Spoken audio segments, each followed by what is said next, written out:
It's not Iraq. It's not Russia. It's not China. It's a out-of-control, covert group that is not being overseen by the people, the Congress, or the President, who have developed these technologies and are recklessly using them to track and target extraterrestrial vehicles. The result of this is that we're in a crisis that is unacknowledged, ironically, because these projects are unacknowledged. I occasionally think how quickly our differences worldwide would vanish if we were facing an alien threat from outside this world. There is no threat, and we have to prevent the weaponization of space. So either they don't exist, but if they are, they're a threat. So this is the 1-2 punch that's been going on, unfortunately, for 60-some years. He said, do you know why they killed Marilyn? Mr. President, the late Marilyn Monroe. And I said, well, I didn't until I got this document. It's a virtual death warrant. When they found out that Tesla had passed away, they came in, they had the manager of the hotel open the safe, and they took all of Tesla's papers. Now, a lot of people say, oh, well, that's an urban myth or a conspiracy theory. I say, like the hell it is.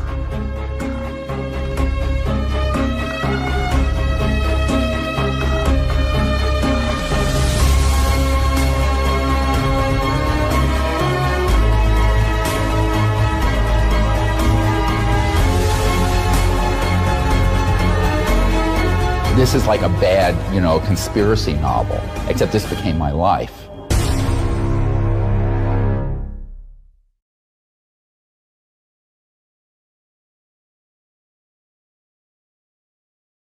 I'm Dr. Stephen Greer, and I'm the director of the Disclosure Project and CSETI and SiriusDisclosure.com and the Orion Project. These projects I'll explain very briefly in a moment. The purpose of this seminar today is really to go in depth and share things I have not shared publicly about how disclosure has happened, because it has happened and is happening, and what the process was that led up to that. But I first want to thank you guys for coming here and having the interest, because it's the public that has actually made disclosure happen from the beginning. Although it was requested by some folks at the CIA, which we'll get into, it's the public that's really enabled it, including all the now 550 top secret military and corporate witnesses that have come forward. Now, I want to state that at this point, the numbers are continuing to grow. And most of those witnesses are people who've been in the intelligence community or Department of Defense, some branch of the armed forces, or corporations that deal with so-called unacknowledged special access projects, super secret projects that deal with UFOs. And only about 1/5 of them have consented to be filmed and have their persons identified to the public.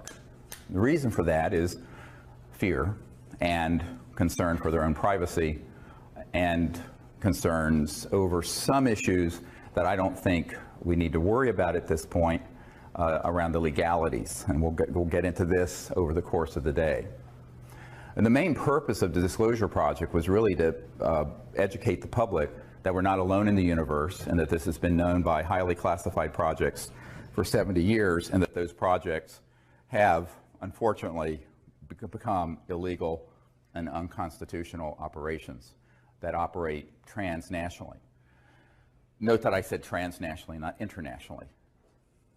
The secrecy that surrounds this issue is so extraordinary that most presidents are not briefed on it, and if they're briefed in a way that is perfunctory and very, very limited and designed to control their actions. For example, Ronald Reagan was provided some information, but only insofar as it was false, so that he would support SDI, the Star Wars missile defense program, so that he could justify the spending. But for the most part, presidents since Eisenhower have not had appropriate access control. Now, what I mean access control? This means not only access to the program, but control over them. And people need to make at the very beginning, a very clear understanding between knowing and being able to do anything about it. So every single president has been interested in this. Famously, Jimmy Carter, as he was the president-elect, was asked the outgoing CIA director, George Bush Sr., to brief him on this issue because he had had a sighting. Some of you may know this while he was governor of Georgia. I have that report. And President-elect Carter was told by then outgoing CIA Director Bush that he would not tell him about this issue, and he didn't say he didn't have information. He said, "I will not share that with you," and directed him to get it from the Congressional Research Service. Believe it or not, saying that to the incoming President of the United States. And this is well documented in Disclosure Project witness testimony from people who were privy to what happened. And I think that this is why folks have to understand that just because that someone is the president or the chairman of the Senate Intelligence Committee, or for that matter, the head of the CIA, does not mean that they're going to even know about these operations. Now, when I first started out on this, it was an accident of what my real initial love was, and that is peaceful interstellar contact. I started out doing what I'm doing, while I was working full-time as an emergency and trauma doctor in North Carolina, because I thought it was time for humans to show a different face to the cosmos, one that wasn't militaristic, one that wasn't xenophobic, one that wasn't fearful, but one that was hopeful and forward-looking. And so I founded the Center for the Study of Extraterrestrial Intelligence 25 years ago, in CSETI, to do exactly that. And so we set upon this project, sort of just grassroots, and right away, but within a year or two, we had contact. All of you know what happened near Pensacola, where we were out on a beach with about 50 people. A couple of them were Air Force pilots, a colonel and another guy. And there were 4 ET craft that materialized and vectored in and was filmed. Very poor film footage, old Hi-8, no night scopes, but it was actually quite close. This ended up on the front page of the Pensacola paper the next day. And at that point, what I was doing got put on the radar scope of the national security state of folks dealing with this. This is the part of the story most people don't understand. I never intended to be involved with this aspect of it, because what I really wanted to do was create a grassroots movement that basically bypassed the US government or any other government to make contact with these civilizations as citizen diplomats, much like Physicians for Social Responsibility were citizen diplomats to the Soviet Union during the coldest days of the Cold War, darkest days of the Cold War, but on an interplanetary, interstellar level.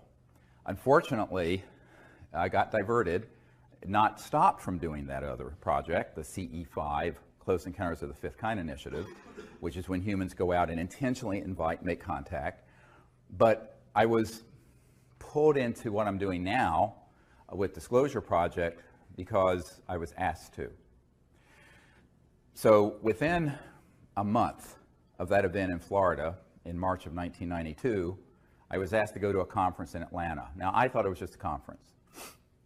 I got there and it was half of magic, this covert group that deals with UFOs there.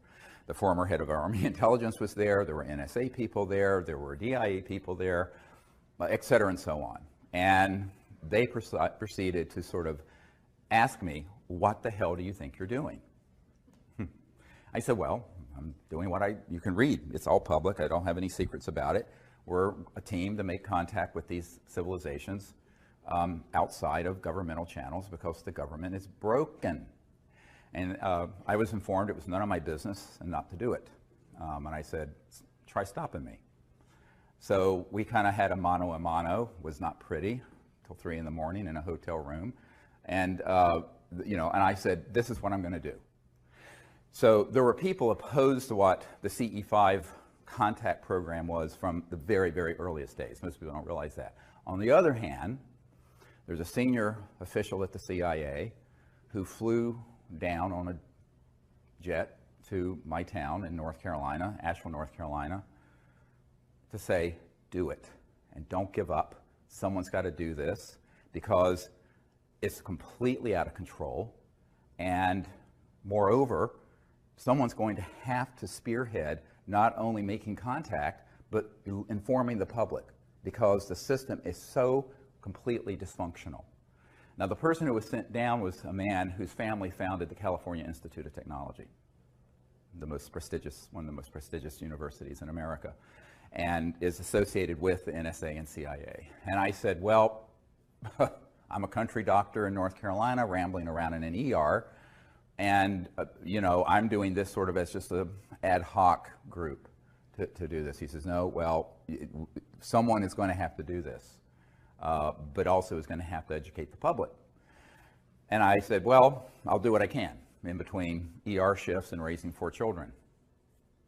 And as things went, that was sort of the initiation and my initiation into this sort of weird down the rabbit hole world of secret projects. I'm going, why is this guy coming as an emissary of this very senior CIA person who's involved in this, begging me to do something? Why don't they just do it? Anyway, so you're going to see this leitmotif repeated over and over again over the course of today. And at that point I said, okay, well, I will do what I can. And a few months later, there was a man named Bill Clinton, got elected to the presidency of the United States. And I was immediately approached by people who were friends of his and who said, well, this is something that he's very interested in. And it's well known that his good friend Webster Hubbell, who was third in command at Justice Department prior to being convicted of some other problems, said that Bill Clinton asked him that he wanted to know about 2 things. Who really killed Marilyn Monroe? Because he had a fascination with Marilyn Monroe. And who killed Jack Kennedy? And also, what is this UFO stuff? Is there anything really to it?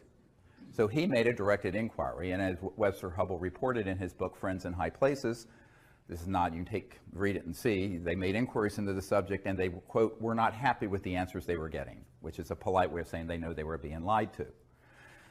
Well, at about that time, and a little bit before some of the Clinton folks approached me, some military people who were friendly to disclosure approached me, who had had experiences either on battleships or at strategic air command facilities where nuclear facilities are hosted, and said, I'll do anything I can to help you. And one of these men was a naval commander who was very connected up in the Pentagon.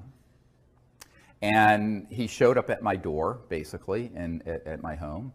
And I thought initially he was a spook, a spy. And I said, well, this spook is probably here to disrupt my project. And it turns out he was a totally stand-up guy who did everything he could to set up a number of the meetings you're going to hear about behind the scenes in deep background briefings that I did at the Pentagon subsequently. And we decided to have a meeting. I was invited by a former State Department person to have a meeting at the Monroe Institute, which is ironically about 10 minutes from where my country home is now in Virginia, to discuss how to put together a team of people to brief the correct folks in government and encourage them to end the secrecy. Now, you have to understand this is 1992, 93.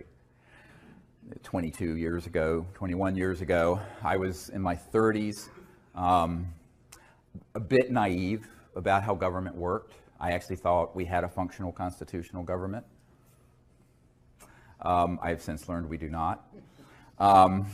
That's all window dressing. That's all the Truman Show, like the movie The Truman Show, where it's all sort of a fake. And that there's a parallel governmental process that runs this and other important issues that are completely out of the reach of the people we elect and appoint. But at that time, so we had this meeting, and it was decided that we should contact certain key people in the U.S. government to, in military speak, deconflict the CSETI contact teams from Air Force and other military operations so that they didn't interfere with us and we didn't interfere with them. That was the purpose of it, was to deconflict that, because we didn't want interference from those guys with what we were doing, which we were getting a lot of interference. We were getting helicopters, jets, all kinds of stuff coming in to our contact sites, and we still do to this day, which have been filmed and documented. So unfortunately, we said this is something that is really critical if we're going to make contact and not have it become something where something terrible happens accidentally. Okay, so my military advisor who came forward said, let's see what I can do and run this up the flagpole, as they say. And so he knew the head of intelligence for the Joint Chiefs of Staff, an admiral, who, Admiral Kramer with a C, C-R-A-M-E-R. And he went in, had a meeting, and said, look, we really need to have a meeting with the Air Force intel people at Wright-Patterson Air Force Base, to which the Roswell remains were sent, and which still had what was called the National Air Intelligence Center, and then it became the Foreign Aerospace Technology Center. It was always FTD, Foreign Technology Division of the Air Force, back in the 40s and 50s. It's gone through many name changes. It's the same facility at Wright-Patterson Air Force Base in Ohio. And he said, okay, let's see if you can set up a meeting. And the admiral, now this is the head of intelligence, Joint Chiefs of Staff, pushed back from the desk and said, are you serious about UFOs and extraterrestrial intelligence? And the commander, military commander, who was volunteering to help us, said, yes, we're very serious. And so the admiral said, okay, I'll do it. So they refused to take the meeting. Now, so what happened is that J2, what's called J2, head of intelligence joint staff, called the head of Air Force intelligence and said, you will make this meeting happen. And Dr. Greer will be received there because they have something to discuss with those folks. And that was now the fall, September 1993. Okay, so that meeting was set up. Now, in the meanwhile, some folks working with Boutros Boutros-Ghali, the UN Secretary General at the time, and Lawrence Rockefeller, who was the scion of the Rockefeller family, who was the philosopher king of the family. I mean, David Rockefeller was sort of the money guy with Chase Manhattan, which became J.P. Morgan Chase. And his nephew, Jay Rockefeller, was chairman of the Senate Intelligence Committee. And Nelson Rockefeller, who had passed away, who had been vice president, ironically, was his brother, who had set up the Rockefeller Commission of 1956 that completely reorganized the Department of Defense and the CIA so no U.S. president could contain or control or penetrate UFO projects. So the Rockefeller family up to their eyeballs in this. Lawrence knew that, but he was on the side of the angels. He wanted to sort of cleanse the karma, as it were, I believe, of that family and actually help. So a lot of people have, of course, attacked me for knowing a Rockefeller as proof that I'm sort of part of some cabal. I said, no, they contacted me because Lawrence knew that what we were doing was really novel and was effective because he had sent people, it turned out, to some of our events where we had had contact, where we did the CE5 protocols and ET craft would appear and then disappear. He went, he took this information back to Lawrence and said, this is no joke. So Lawrence Rockefeller invited me up to New York and then invited me to his ranch, the JY Ranch in Wyoming. And as you know, that's where the Clintons, for the first couple years of their presidency, would vacation in August.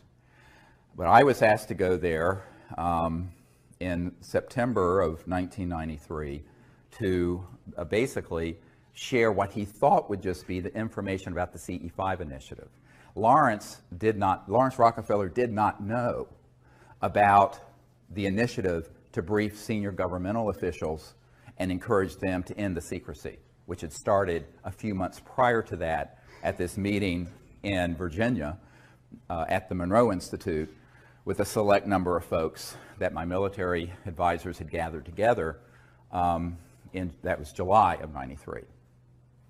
So he just thought it was going to be a discussion about the protocols of the CE5 initiative, remote viewing, making contact, interstellar diplomacy, all of these concepts. And so we decided that it was really time for us to go ahead and have some meetings like this with Lawrence. And I said, okay, I'll go because I have to go out. I'm on a trip anyway, and taking time off from my medical work in the ER to go to Wright-Patterson Air Force Base, which also Lawrence knew nothing about. Lawrence Rockefeller knew nothing about. So here's what happened. I was going to go to the Rockefeller Ranch just as sort of a guest to share this, and during the course of a sort of a round table, and there were all kinds of people there.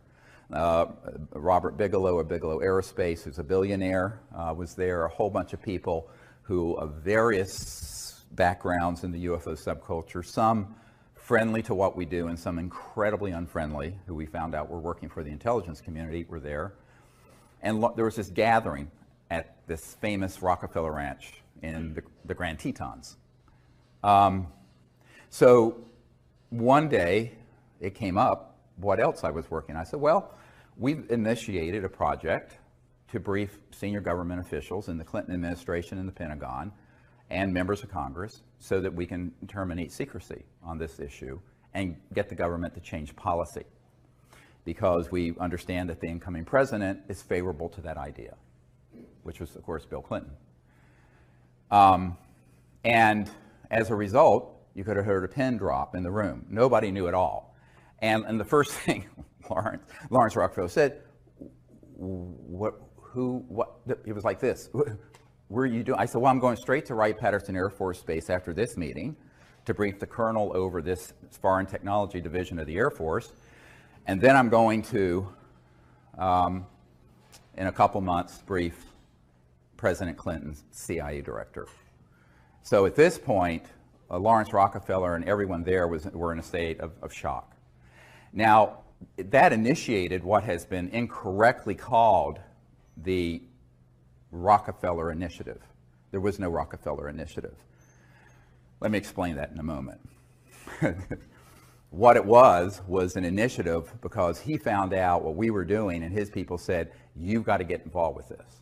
So Lawrence wanted to play a behind-the-scenes role, and that's why he was willing to host the president and first lady at the ranch to provide what we put together, which was called the best available evidence, which is the collection of best cases, best photos, best government documents we had that were extant at that time in 1993. So the president was invited out in the following summers, 2 summers, to the Rockefeller Ranch for that purpose. And the UN Secretary General in the meanwhile and his wife came to some meetings in what are called salons. A salon is when someone hosts a very nice meeting in a private home with dignitaries, and you have a guest, usually some surprise guest or some interesting character like me, to come in and inform the New York 100 about what's going on. So that's what I did, and they were incredibly successful. Subsequent to that, Mrs. Boutros-Ghali invited us to have a meeting at the UN so I could brief a lot of the diplomats and friends of hers in the UN who were supportive of ending secrecy and making peaceful interplanetary contact. And actually, Leah Ghali herself hosted that for me at the United Nations. I'm just trying to give you sort of a sense of what happened before May of 2001 with what's now very famous National Press Club event. So this was all going on with the idea that if we were to provide the correct information to the president and to his advisors and to members of Congress, to key people in Congress, they would do the right thing and would disclose this information because the Cold War had ended, and we thought, here's a fig leaf to put on the secrecy. Even though it's a bit of a misdirect, but politicians always need to have a cover. CYA, Washington's all about cover your ass. So to explain 40 years of secrecy, they could have said, well, during the Cold War tensions, we didn't want to throw into that mix the fact that we're being visited by interstellar civilizations, and with also a program to study what their technologies are. And now that the Cold War is over, we can come clean. So I was recommending that they use that as an excuse for the chicanery that had gone on between 1956 and 1990s, 40 years. Well, it was an interesting thing that happened. In the fall of 1993, I was given a lecture at the Colorado State University, hosted by astronaut Brian O'Leary and Maury Albertson, who was one of the co-founders of the Peace Corps. And they became very, very close friends and supporters of what we were doing. And in that presentation, I laid out the entire sort of manifesto of justifying disclosure, ending secrecy, and what we should do.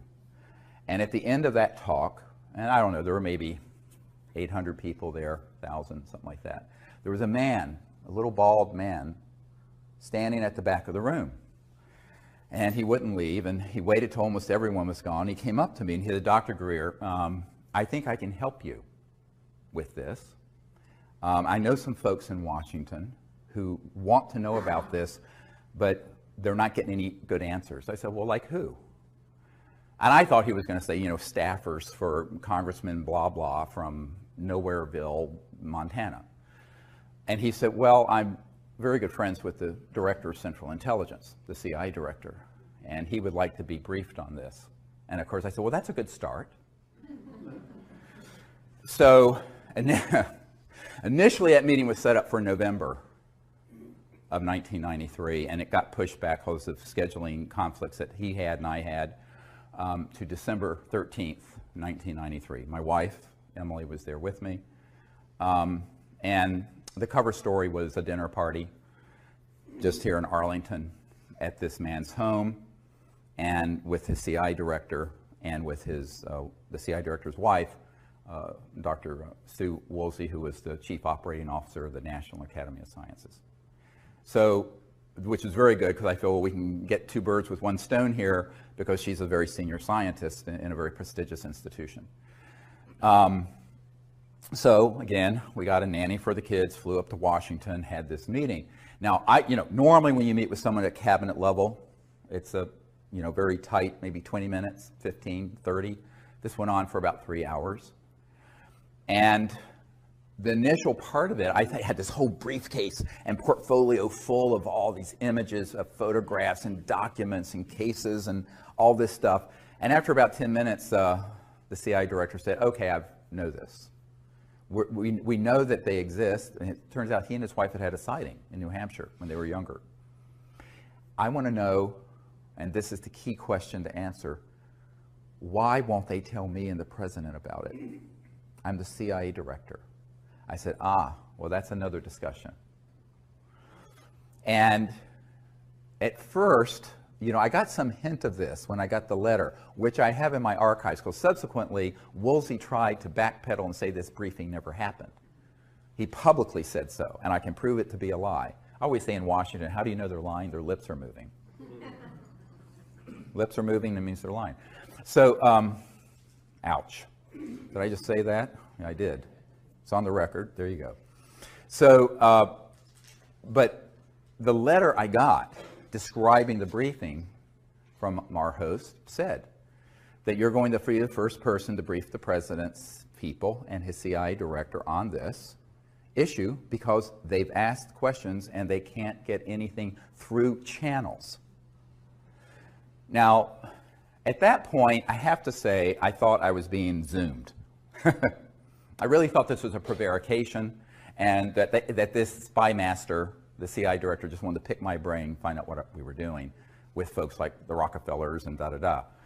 And it turned out he 100% was out of the loop. He knew nothing about these projects, and he was being completely deceived by those who had compartmented intelligence within the agency, the CIA, and he literally was the emperor that had no clothes, and so was the president.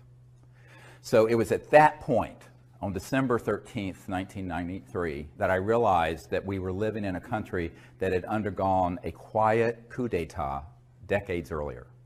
That isn't talked about in the New York Times and Washington Post because it would be the biggest story ever and the biggest scandal ever. They'd rather talk about the blue stain on a dress and other trivialities, or the stain on a blue dress, and rather than talking about the truth.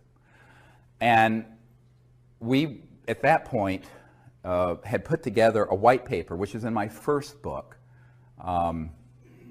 about extraterrestrial intelligence, which you can get on our website at SiriusDisclosure.com. And it describes basically the plan of what needed to be done by the chief executive, the president and his people, to end the secrecy. So I had that in my hands, and I was giving it to the CIA director as he was leaving. And he looked at me and he said, "How can we disclose that which we have no access to?" Very chilling question. So, in other words,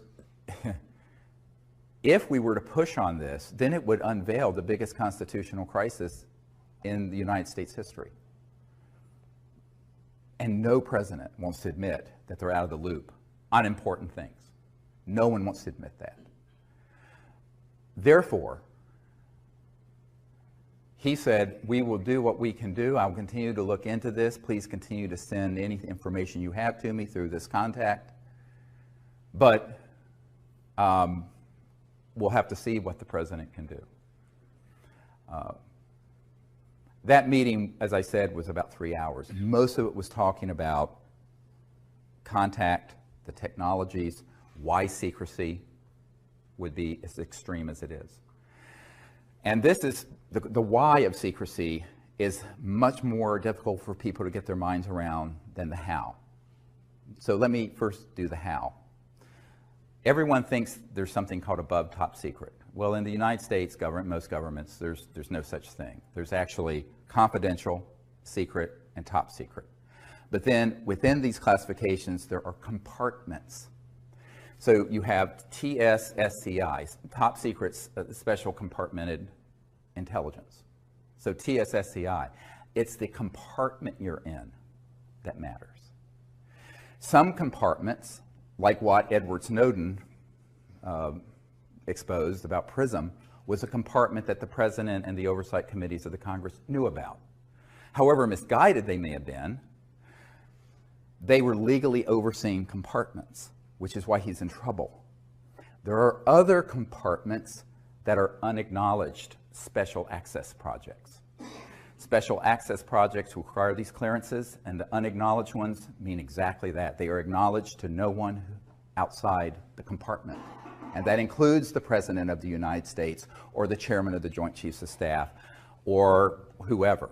So one of the big mistakes that people make is conflating people's position in the military, the CIA, Congress, the presidency, the White House, the National Security Council, the whole alphabet soup of government agencies with access, all access, just because they have a top secret clearance, to every compartment.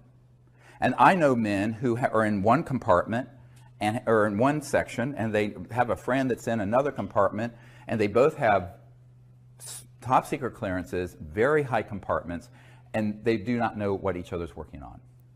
They may be best friends and they won't know. And that is how it works. But the unacknowledged special access projects mean that they're not acknowledged. And this is what Rumsfeld meant the day before 9/11. If you look at the film Sirius, when he said there's $2.3 trillion unaccounted for in the Department of Defense budget over the last few years. Not billion, trillion. Now it's at least 5 trillion. And now this is no flaming liberal. This is Donald Rumsfeld, okay, who dragged us into this misadventure called the Iraq War, along with Dick Cheney and some other neocons who didn't understand the Middle East, obviously. Or anything else for that matter, dealing with world politics. And so, but he literally said that. I don't know if he knew it was being filmed, but it was, and we got it, and it's in the film Sirius. So what does that mean? $2.3 trillion unaccounted for. It means that there is no accounting. I know an auditor who audits my uncle's old company was Northrop Grumman, which does a lot of top secret work on certain kinds of aircraft, just like Lockheed Martin has certain contracts dealing with anti-gravity propulsion craft. And if it's an unacknowledged compartment and it has some billions of dollars in it, the auditor will be told, you don't have a need to know what's going on with this, and it is just rubber stamped as an audit. They have no idea where that money's going. It goes in the front door. Where it's going through the back door, God only knows. All right? We estimate between $100 and $200 billion every year is going into the unacknowledged government. And this is a conservative estimate, unacknowledged. Congress doesn't know where it's going. The president doesn't know where it's going. A lot of senior military people don't know how it's being used and where it's going. My military advisor for 20 years was in one project that was a $3 billion unacknowledged special access project. The admiral that he was working under, where they basically went into a SCIF, a secure communication intelligence facility underground. Everyone's weapons were taken, everyone's cell phones, watches, anything electronic taken. One man went down there with them with a gun. And the gun was the security enforcement officer for that USAP, Unacknowledged Special Access Project, USAP. And they were all told, the guy took a bullet out of the chamber and they said, if you tell anyone about anything going on in this unacknowledged project, there is a bullet with your name on it, and it will find you somewhere, somehow. Now, this is not a movie. This is actually how that world works. That's the world I've lived in since 1993, or been exposed to. And so that is serious stuff, and they mean it. and so my military advisor said, oh, absolutely, this is no John le Carre novel or John Grisham story. This is really how the unacknowledged super black world operates. Now, of all the projects that are unacknowledged, black bag operations of all kinds, special operations of all kinds, the blackest and the most unacknowledged are ones dealing with UFOs and extraterrestrial intelligence, by far. And so that's why when you read the document from early 1950s from Canada, the Wilbur Smith document, where he says, after talking to someone in the United States government, this is a Canadian top secret document that got declassified accidentally. It's on our website. And he says this subject is the most secret subject in the United States and exceeds the secrecy surrounding the development of the hydrogen bomb. At that point, we hadn't detonated a hydrogen bomb. Imagine something more secret than the ultimate doomsday weapon. Not an atomic bomb, a thermonuclear hydrogen bomb, which is what we were working on in '51. So the thing I point out to folks is that these sort of operations have gotten so out of control that that's why Eisenhower said, beware the military-industrial complex when he left office in 1961, just before Jack Kennedy took office. And Eisenhower, on his watch, and he was bitter about this to the very end, Jackie Gleason, a famous comedian, his wife told our team that Jackie Gleason and Eisenhower were good friends, that Gleason was bitter about this and heartbroken about this to the day he died, that he had lost control over these UFO projects. And that happened between 1956 and 1961.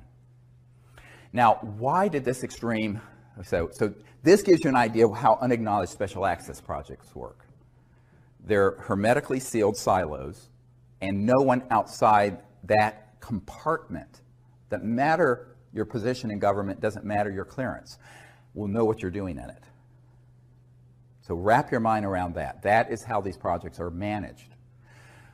And we're talking an almost limited amount of money they can use and access to enforce this and run those projects. Is it legal? No. Is it dangerous? Yes.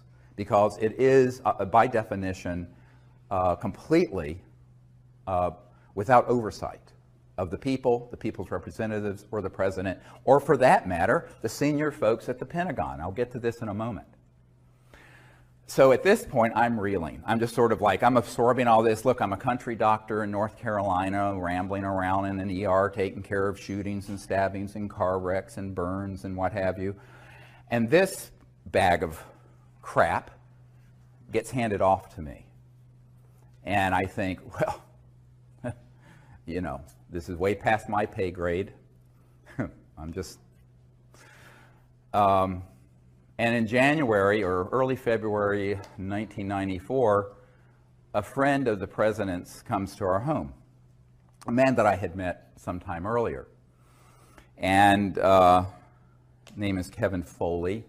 This is years enough gone, I'll go share his name. And his brother would stay overnight at the White House a lot and have breakfast with the president. He was a big fundraiser for President Clinton. From Minnesota, Foley family, very well-known political family. And I'd gone up there and met with his family and what have you, and he came back to my home, and he said, well, we were having dinner around the table and we in this house, and we had in North Carolina, and he turns to me and he says, well, the president and his folks really are very supportive of what you're recommending in this white paper, this set of recommendations I'd given the CIA director. But they're concerned that if he does this, he'll end up like Jack Kennedy. And I start laughing. I think, well, I think he's joking. I mean, this is ridiculous. And he stops me. And because he was sort of a big, kind of heavy-set, jolly, sort of gregarious political operative, you know. And I just thought he was making a joke. Like if I tell you I have to kill you sort of cliche. And he stopped me and he says, no, they're not kidding. I said, well, Kevin, don't talk about this in front of the children. Or the children were small then. And I said, we need to, you know, talk in the library after dinner about this. So we went to the library after dinner to talk about this issue. And I was very, very concerned that this could even be on the radar of anyone at the White House. And he says, yes, absolutely. The president is convinced, and his people are convinced, that if he were to push on this issue, that he would be subject to a TWEEP, a termination with extreme prejudice. TWP, TWEEP. And I said, well, then what do you want me to do? I mean, look, I mean, it's not like I've got a Secret Service detail. And he said, well, no, they think you can do this. You should go ahead and try to bring this stuff together and bring it. I said, oh, yes. I said, I'm expendable. He says, yes. I said, doesn't matter if I get killed. You can't risk the president. He said, that's right. You are expendable. So from then, I always call myself the throwaway guy. Doesn't matter if I get killed, you know, because I'm nobody, and I remain nobody. So, and I want to be a nobody in terms of politics and conventional power. So I'm very happy to be a nobody. So what, I use that term in the sense of how Washington thinks, the currency of power. And I said, well, I'll do what I can, but, you know, this is a very steep climb. So by 1994, and it was later confirmed to us later in 94 and 95, then when Rockefeller hosted the Clintons, and there's that famous picture of Hillary Clinton holding the book about extraterrestrial intelligence at the Rockefeller Ranch when they were visiting out there.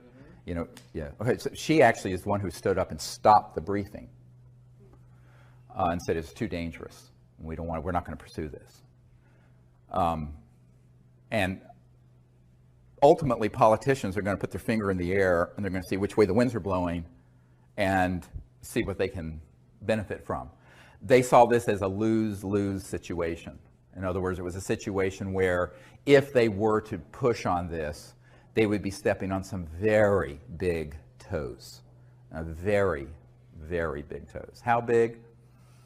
Several $100 trillion of world economic activity. Now let me back this up now. So the how is hard for some people to wrap their mind around when it comes to this kind of secrecy, but the why is the pièce de résistance. Because if you look at what these projects that are unacknowledged special access projects are doing, what they really have been doing has been trying to acquire, as this top secret Canadian document, the Wilbur-Smith document in 1951 states, the modus operandi, the mechanism of action of these extraterrestrial vehicles, meaning the technology, the science and technology. Because if you're interstellar, you're not using Exxon Jet A fuel. You're not using a rocket like SpaceX and Virgin Galactic is using. You're not using something like the space shuttle. You're using some technologies that are the trans-dimensional end of physics, very high energy electromagnetic field propulsion systems that allow you to drop out of 3D space and appear at another point in space by going through other dimensions. Okay? Now, you can do that without going trans-dimensional by just creating energy from the so-called zero-point field and creating an anti-gravity effect, so you have lifters so that you can go 100,000 miles per hour, make a right-hand turn with no deceleration effect because you created a bubble in space-time that corrects for one gravity. That's what a lot of the, quote, UFOs are that people see being test flown out near Nellis and the Dugway Proving Grounds in Utah, and et cetera and so on. We mastered gravity control October 1954. I was not a twinkle in my father's eye. Most of you weren't born at that point. I wasn't. And that is when we mastered gravity control. How do I know this? The third highest ranking official at the Naval Research Labs, the largest defense lab for the Department of Defense here in Washington, has been a friend for years, and he was in the vault and saw the documentation for this, unredacted, because it's all the original documents, and that was the date. So we have not needed jet engines, rockets, oil, gas, public utilities, surface roads, think about this, steamships, internal combustion engines of any sort, for at least 60 years. And if you really go back to the earlier part of the century, where just plain free energy from Tesla-type things, 100 years. But you're stepping on a stockpile of money and commodities and mineral wealth being traded, oil, coal, other uranium, that's worth, in the aggregate, several $100 trillion. The U.S. federal budget is $3 or $4 trillion. And if you take out entitlements and things that are mandatory, it's a fraction of that. So it's the tail is wagging the dog here. So the financial interest, the petrodollar interest, the big commodity trading firms like Goldman Sachs, and the big money folks, that's where the action is. And those are the masters, not the president, not the Congress, not the UN Secretary General, certainly, not the Prime Minister of England, etc. So let's just pull the mask off and just admit that we're living in a period of petro-oligarchs, kleptocrats, klepto meaning theft, like a kleptomaniac, kleptocrats, and that this sort of myth of free markets and a free society and an open and free democracy is just a myth. Because our democracy was hijacked decades ago. Now, on trivial issues like the marginal tax rate or whether you're going to raise or lower payments for Social Security, the President and Congress can fight about that, and it's sort of this show going on, a whirling dervish show of nonsense that goes on. On these issues, they don't want those clowns, is how they view it, dealing with it. So this permanent, unacknowledged covert program has put a lead ceiling in. And only rarely does anything bubble up from there, or down, I should say, to the body politic out of these unacknowledged special access projects. So it became my task to find out how to do that and live to see the next day, all right? Because it doesn't do me any good if I do it recklessly and I'm dead. You can't do anything if you're dead. Well, you can, but it's different. So you're doing other things. So this became the central issue. And Lawrence Rockefeller, I suggested, look, we need to then, if the president will not do this, we need to get together a group of people put together this best available evidence, and also assemble top secret folks who will have the courage to provide credible documentation, testimony about what they've known. So I suggested and organized a meeting at Asilomar facility near Monterey, California, in June of 1995. Edgar Mitchell was there with me, Marina Popovich, who was a very renowned cosmonaut in the Soviet Union, some KGB officers were there, and some of the early Disclosure Project witnesses were there. Now this is 95, this is 20 years ago. And Lawrence paid for it, and Lawrence Rockefeller said, look, you know, I will totally support doing this. And when I was with him at the ranch, I said, well, why don't you take a public leadership in this? And I was talking to him out on his deck with the beautiful Remington Native American sculpture that's, you know, with the Native American on horseback, you know, the very famous. Of course, they have the original of everything. And I said, I need your help. He says, oh no, it's too dangerous for me. He says, there are members of my family already jumping up and down on my feet that I'm doing this much. And I knew he was talking about he was talking about, the money people in his family. He was the philanthropic guy who just wanted to give away his wealth before he died. That was his whole purpose. Really sweet man. And so I said, well, okay, you know, I told him, you're old, you're rich, and you're a Rockefeller. I'm a nobody. I'm a North Carolina doctor who's trying to do this with no resources. He says, I'll be behind the scenes. And he took his old hands and did this, and he said, it's like a flock of geese. You know, we're all flying together. I'll be back here, and you need to be here. I said, well, yeah, but that head goose gets all the head. They take turns. He says, no, you be up here. It was very comical. I said, oy vey, this is like, I said, okay, that's what we'll do then. And he wanted to just stay behind the scenes, but he was provide that support, hosted the Clintons. So we had something called Project Starlight that formed before the briefing of the CIA director. That was the code name for what became the Disclosure Project that all of you know about. And Project Starlight, with the AP, the Associated Press sued the Clinton Library and got those documents. Those documents are in my first book.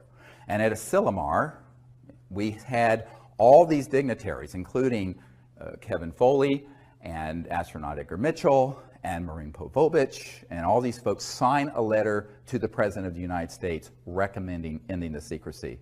It's in my first book. Buy it, get it, see it, read it. And that, however, was the Associated Press a couple years ago sued the Clinton Library and got those documents, and they put them out on the internet. Now, at this point, we knew by 95, the president, with all the cajoling we could do, with all the work Lawrence was doing behind the scene, hosting Bill and Hillary at the JY Ranch for their vacations, a very good friend of the president's, I don't want to name her, but used to live at the White House and very good friends with Hillary, you know, said that Hillary did not want to deal with this at all, but Bill was so interested in it, you know, he would pull out the best available evidence briefing packet that we put together, and we'd be sitting in the private quarters of the White House going through it. And she's this hilarious woman who did a perfect imitation of Bill Clinton. And he said one time they put it out on the floor, and she was sitting there with him, and he was going through it going, well, I know all this is true, but they won't tell me a thing, not a goddamn thing. Just like that, about all these secret programs. So when she told me that, I said, it sounds like Mr. Clinton.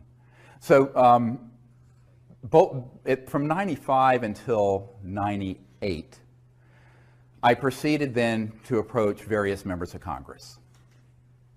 And we had already started that process thinking, well, okay, if the president won't do an executive action and force his way to control these unacknowledged special access projects, maybe a member of Congress will have the courage to hold a hearing. And since we now have identified, first it was about a dozen, and then it became several dozen top secret guys that could be subpoenaed and swear under oath with penalties of perjury, federal penalties of perjury, if you're testifying before Congress, go ask some folks who are in prison for lying to Congress about what they knew. And so I started assembling these folks, the first meeting of which was in June of 1995.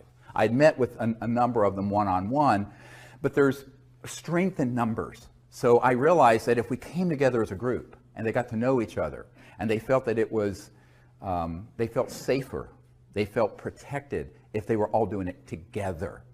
You see what I mean? Brilliant. Okay, so that was what I did, is pull people together. Because these men and some of the women involved were terrified about speaking about this on their own as lone wolves. But I said, let's get a mass of us together and do it. So that first gathering was very historic because it was sort of presaged what we did in 2001. Now at that point, I decided, look, we are going to have to be very careful with this. So I wanted to be sure that not only did the president have no access, which is in itself proof of the illegality of these unacknowledged special access projects, but that the appropriate oversight committees of the Congress of the United States didn't, as well as key people at the Pentagon. So I proceeded then to do a series of briefings. And in 1997, here in Georgetown at the Westin Hotel, we gathered together, I think about 25 of these top secret guys in a closed meeting, not open to the public, to invite members of Congress, members of the administration, and people from the Pentagon to hear what they knew. And it was a very well organized private event. No media was there and the public didn't know about it. It was in a very limited way. And the idea was that we wanted to get a member of Congress, and like Congressman Dan Burton, who is chairman of the House Government Oversight Committee, Reform and Oversight Committee, that issued 1,000 subpoenas to impeach Clinton about the stain on the blue dress, was there. And he was interested because one of his closest friends, who kept his appointment schedule, had a UFO come outside her window in Indiana some years ago and told him about it. So he knew the UFOs were real. And he turned to us and he says, I want everything you have, everything you have. And then someone got to him and he didn't hold the hearings. But there were many members of Congress and other people. There were people from the Vice President Al Gore's office there. There were people from the White House. There were people from the Pentagon. The day after that event, I went straight to the Pentagon and did a briefing, what's called a stand-up briefing for J2, the head of intelligence for Joint Chiefs, a different one from the one who forced the meeting at Wright-Patterson Air Force Base. And this Admiral Tom Wilson hosted us at the Pentagon in the E-ring, where all the admirals and generals are, the outer ring, because they get the views. So the inner ring can't see anything. And I went there with astronaut Edgar Mitchell, myself, a couple of the Disclosure Project witnesses, and my assistant, Sherry Adamak. And what was fascinating is that before I went, I had my military advisor send to the Admiral a document I had received. And it's the first top secret document in the briefing for the President that I did for Obama, which we'll get to in a little bit. And this is dated from the 90s, and it's from Nellis Air Force Base, what people call mistakenly Area 51. It's not the proper name. And this document actually was a security alert because there were some UFO spotters who had penetrated the perimeter of Nellis, and they were going to have to shut down operations with their EMGs, their electromagnetic-gravitic anti-gravity test flights in that range that they have built. And the list is fascinating for the names of the compartments. And I just want to share a few of them just because, and this is dated 28 July 1991, 0900 hours. And it's from the National Reconnaissance Office, NRO, which is the super secret spy satellite operations part of the Air Force originally. So it went to Commander's Net, Royal Ops, Cosmic Ops, that is a clearance. These are all compartmented operations. MAJ, M-A-J, Ops, Magi Ops, COMINT, ComSec, ELINT, Human Intelligence Ops, AFOSI, Nellis, Air Force Office of Special Investigations, and then a whole bunch of different numbered compartments. Red Flag, Dart East, Dart South, Pahut Mesa Military Operating Center, Sally Corridor, key one, Groom Lake, MOC, Dreamland, MOC, Blackjack Team. Blackjack control is at Edwards, by the way. The control is at Edwards, but there is a team at Nellis. Acrotect, Sea Spray, etc. So one of these compartments was known by Admiral Tom Wilson. I don't know which one, but it was being operated through a contractor. All the important stuff is done by corporate, by the way. If it's key, it's corporate. Lockheed Martin, EG&G, E-Systems, Raytheon, Northrop Grumman, Booz Allen Hamilton, on and on. Edward Snowden, by the way, worked for Booz Allen Hamilton, who contracts for the National Security Agency. So the corporate world is actually where most of the USAPs get centered. And then they interface with these USAPs within military and intelligence, like this. And if you approach it from the government, they say, well, it's, it doesn't exist. And you approach it from a corporate, it's privatized. It's a corporate secret, like Microsoft's code. Got it? It's hermetically sealed away from everyone between those two techniques. Very clever. Very illegal, very clever. But the mafia is always very clever. And this is the biggest mafia in the world. So when Admiral Wilson recognized one of these compartments, he contacted them. Now this is prior to me and Edgar Mitchell and other people arriving at the Pentagon in the spring of 1997. And he picked up the phone and he said, this is Admiral Wilson. I'm head of intelligence joint staff, J2. I'd like to be read into, which means briefed. I want to be read into this project, blah. And they said, yes, sir, we know who you are, but you don't have a need to know. And he said, God damn it, I'm the head of intelligence for the Joint Chiefs of Staff. How can I not have a need to know? And they said, sir, we cannot discuss this with you, and we will not. Click, hung up on him, blocked his line, would not receive any further calls from. This is an admiral in charge of intelligence assessments and putting intelligence together for the Joint Chiefs of Staff of the Pentagon of the United States. Now this I know for a personal fact. So now you have a coup d'etat that extends to even the highest levels of the Pentagon. So by the time I walked through the door to do what was supposed to be a 45-minute stand-up briefing for the admiral and his staff, he was so scared and so mad, he was scared. And the meeting went for 2 hours, and if Edgar Mitchell hadn't had to leave to go to an interview in New York City on some TV show, it would have gone on for 3 or 4 hours. He kept canceling his other appointments. At the end of that briefing, I said, we really need your help. And he said, well, what can I do? They're not going to tell me anything. The best thing I have in my arsenal is the B-2 stealth bomber that I know about. And you're telling me that there are unacknowledged projects that have things that can go trans-dimensional light speed and beyond, that can do circles around my B-2 stealth. He says, it's point, set, and match. I said, well, you still need to help us get control of it. He says, how can I do that without having the Secretary of Defense or the President order me to, without myself doing something rogue? See, here's the good guys are trapped by being good. I said, here's the thing. The only thing bad about nice people is that they're nice. And the people who are rapacious criminals are not nice, and they don't give a damn about the law or people's lives, and they don't mind killing you. So he said, I can't do this. And then he said, well, who else have you met with?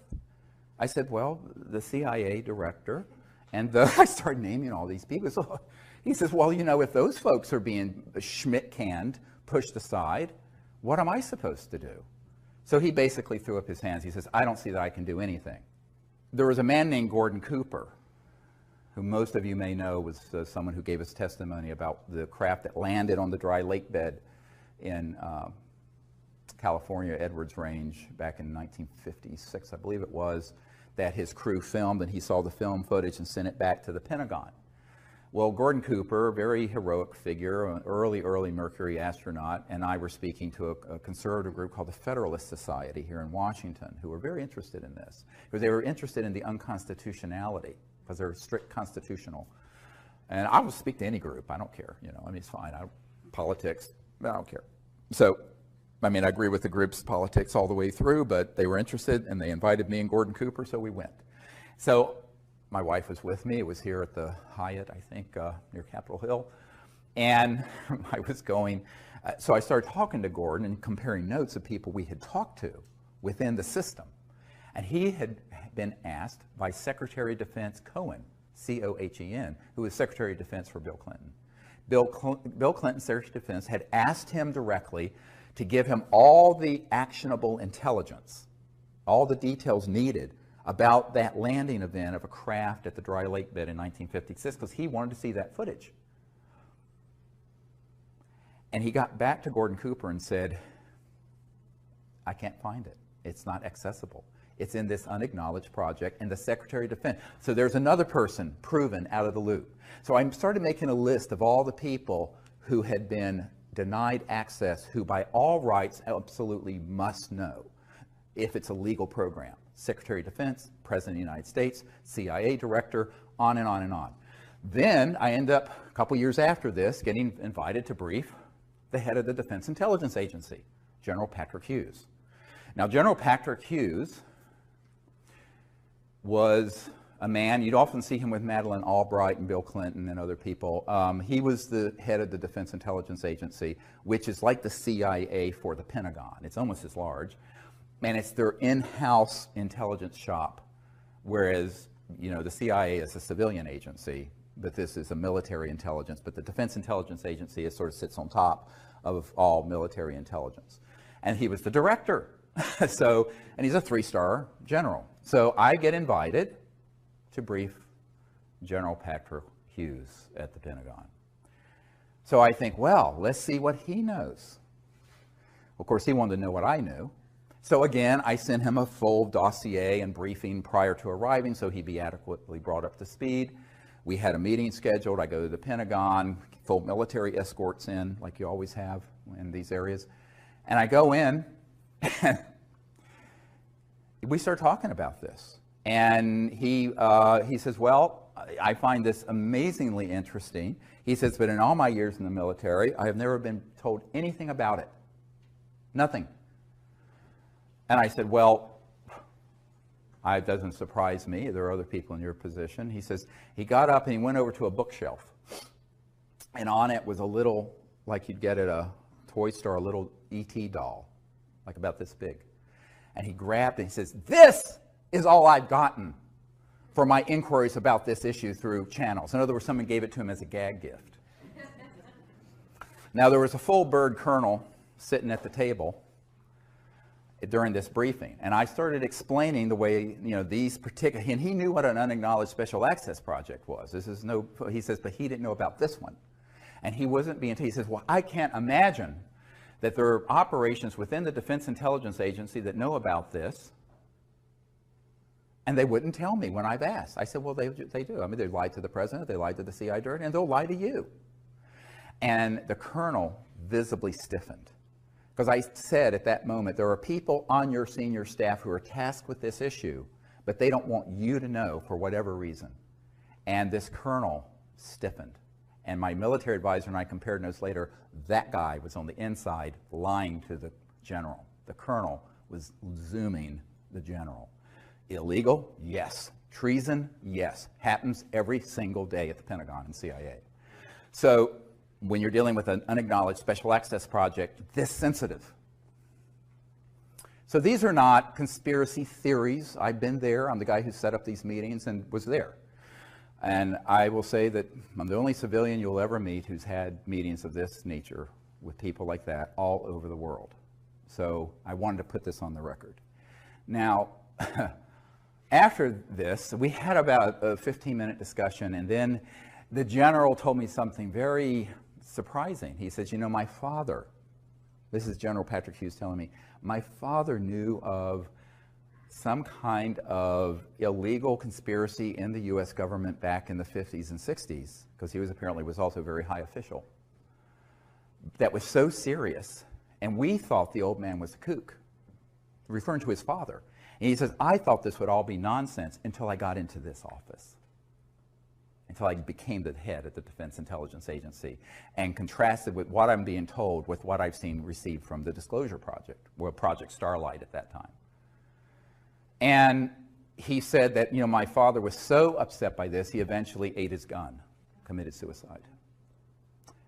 And, yeah. You know, and, you know, so the weight of this is huge, huge. So I said, well, you know, you just move on. But he said, I don't know what I can do because they're not going to tell me anything. I said, but I have Disclosure Project witnesses inside the DIA who've seen satellite imagery of ET craft out in space. We have their testimony. He says, well, they won't tell me anything. So, of course, what you realize is that these positions rotate. They're there for a year or two or 3 or 4. The president, if he's lucky, 8. But there's this permanent system. So let's call it the permanent secret government versus the one that sort of is this revolving door of folks. Sometimes the people in that system know and sometimes they don't. And since the mid-1950s, the criteria for being on the inside of the secrecy is the following. And this is how I explained it to a 5-star admiral in England who is also one of our witnesses, Admiral Lord Hill Norton. He was the head of the Ministry of Defense, and he was a Sea Lord, they called them back then. They don't have 5-star admirals anymore. And he was the head of the military committee for NATO. So I went to his cottage in Hampshire some years ago. Emily dropped me off, took the kids to Salisbury Cathedral, I believe, and I continued on, had a meeting with the admiral. And you know, you get a picture of what my life must be like. So nuts. Completely nuts. So anyway, so I'm there with this man, and we're sitting in some wingback chairs in his parlor in what he called his cottage in Hampshire, and which is a gorgeous old antiquity house with the thatched roofs and beautiful. And we started talking about this. He was a very fastidious man. He had a little teeny notepad like this and a pen, and assiduously taking notes, very, very. And we got to this question, and he said, well, you know, the entire time I was the head of the Ministry of Defense, which also means you're head of MI5 and MI6 and the intelligence units in England. It's the same position there. It's separate here. You have CIA Director and Secretary of Defense. There it's one head. And he says, this issue was never briefed to me. I was never told anything. And I said, yeah, that doesn't surprise me now. It would have maybe a number of years ago. And he said, and as military, the head of the military committee for NATO, I was never told, even though I now have learned NATO was dealing with some of these events, such as the big events that were in Belgium with the massive triangular craft and things like that. Well, I said, he says, and I want to know why they wouldn't tell me. It was like his pride was a sense of propriety. Oh, he was a lord in the House of Lords also. He says, why wouldn't they tell me? And it was a little bit petulant, but also hurt. And I said, well, let me answer your question with a question. And he didn't like that. He thought I was being a cheeky American. And I said, but just bear with me. What would you have done if you found out that there was a cabal that had run amok of the laws of all the democracies, that had this information and had the technologies to completely fix the environment, end global poverty, create a civilization that would be sustainable for thousands of years with these types of free energy technologies, and that they had killed people to keep this secret, assassinated people, and broken the laws of their country and their solemn oaths to uphold their constitutions to do so. He said, I wouldn't have stood for it for a bloody minute. I said, that's why they didn't tell you. I said, the first thing they do when they make a decision that you're in and you're out of the loop of this issue is whether you'll go along with the secret agenda. If you're going to go along with the secret agenda, they'll tell you. And they'll give you a little bit, and then a little bit, and then a little bit, and bring you up through the system. If they think that you're the kind of stand-up person who would be appalled when they find out what the criminality of this group is, and how illegal it is, and what damage they're doing to the earth and to the humanity by keeping it secret, and that you might blow the whistle on it, like Jack Kennedy was planning to do in his second term. That's why they took him out. And that's why they took out Marilyn Monroe. I have a document to prove it. And a top secret document from the NSA vault. It's in my first book. Go read it. Nobody reads anymore. But anyway, what was interesting is that he looked at me, he says, "That is it then?" I said, "Yes." They do a soul biopsy, like doctors do biopsies. They do a soul biopsy and a psychological analysis to see if you would be willing to go along with that agenda. If you are willing to go along with it, they'll give you little bits until you rise up through the system. If you divert from the system, they take you out. You're going to be dead. So they've learned not to be too reckless with who they tell, because they don't want to have to kill too many people and leave bodies scattered that looks conspicuous, like they did in the 50s and 60s with John Foster Dulles and President Kennedy and Marilyn Monroe and other famous people. So I said, that's why it's managed this way. Now, you may have had a predecessor who was MOD head, who came up through that system, who knew all about these projects. So it doesn't have anything to do with your rank. It has to do with your values. It has to do with your willingness to go along with an agenda that is the most criminal, evil, dangerous agenda that any potentates have ever had in the history of the world that we know of. And that's what we're dealing with this super secret Magi group. And they are not going to be reckless in who they read into and pull into those projects. So that is something you have to understand. Now, let's fast forward to the congressional initiatives, which I began in the mid-90s. So I mentioned the chairman of the House Government Reform and Oversight Committee, Dan Burton. There was a man, many of you who were low income, like myself. I was very poor growing up, probably went to college on something called a Pell Grant. Senator Claiborne Pell of Rhode Island started the Pell Grants, sponsored that bill. And he was at a meeting with the Noetic Sciences Institute, and I did a briefing for him and met with him there. And it was very interesting because he was chairman of the Senate Foreign Relations Committee. Very key committee, foreign relations. And he said, you know, I've wondered about this my entire career. We've made inquiries. We've never been given any information through channels. And he said, would you come to Washington and do a briefing for my staff? I said, well, sure, anytime I can come up. I was still living in North Carolina then. And he said, oh, wonderful. And then I looked at him and I said, you know, Senator, the problem with all this is that you're a good man who should be representing humanity to these visitors from interstellar civilizations. And you've been deprived of dealing with the ultimate foreign relations issue, interplanetary relations. And he looked at me through his horn-rimmed glasses and went, you know, Dr. Greer, I'm afraid you may be right. I said, well, I am.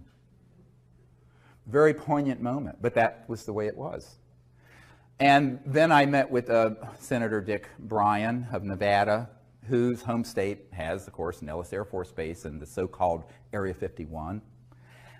He had no knowledge of these projects. So I met with him in a kind of a clandestine little meeting at McCarran Airport in Las Vegas. He was flying in, I was flown in, put on one of those little beeping carts, taken to something that looked like a janitor's closet, opened it up, it was a VIP holding area, and I met with the senator. And we were talking about this. He says, I have never been told anything about this when we've gone into the secure, the SCIFs for the intelligence briefings. And so I provide a briefing to him. And it goes on and on and on and on. I mean, the numbers of people I personally briefed, you know, of course, you know, you probably all know about, you know, briefing oh, I'm blocking on his name, Kucinich, who ran for president in 08. And Kucinich was very interested in this, but he wouldn't hold a hearing either, even when he was the chairman of the subcommittee for domestic government reform and oversight. He had had a sighting. Shirley MacLaine outed him during the campaign and embarrassed him. He's very supportive of disclosure. I have his information. I mean, we stay in contact, but he wouldn't hold a hearing. So we went through all these. I mean, it's a whole bunch of people I met with personally.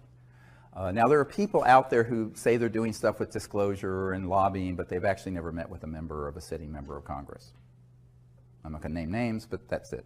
That's what I did for 10 years, from 92 and 3 until 01 and beyond.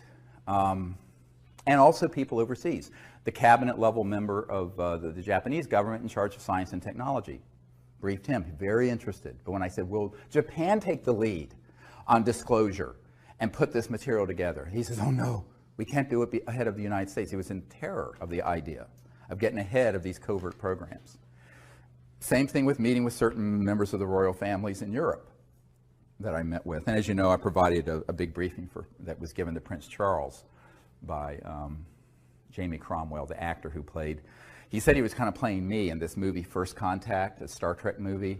And Jamie Cromwell, they had the opening in London, and Prince Charles came and wanted this briefing we were putting together for the president. And so Jamie Cromwell handed it to him. And I got a lovely note back from Prince Charles about this. But not that Charles could do anything about this issue, but they're interested. There's so much interest. But the people, even if they're in very high positions, they're interested, and now they're known to be briefed. But they have no power over the operations. So as I said, over an hour ago, don't conflate knowledge of the issue with access control. Access control is in these unacknowledged special access projects. So that led me to doing something very controversial. And there's my military people said, look, there's a way that we do things in the military, and it's called a UNOD letter, unless otherwise directed. What that means is you write to various people in command and say, unless otherwise directed, here's my assessment and here's what I'm going to do.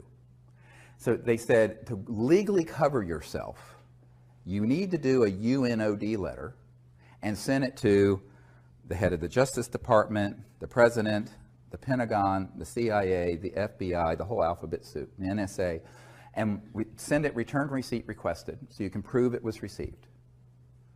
And I did that. And that's also in the first book, Extraterrestrial Contact, the Evidence and Implications. And it said, it basically said, and you can read it, it's up on our website, here is our assessment. These projects are being run illegally. They are unacknowledged special access projects that have been unconstitutional since the 50s. The president and other key figures we know have been lied to, as have the oversight committees of the Congress. Similar crisis exists in the United Kingdom and other countries where I have had briefings. Therefore,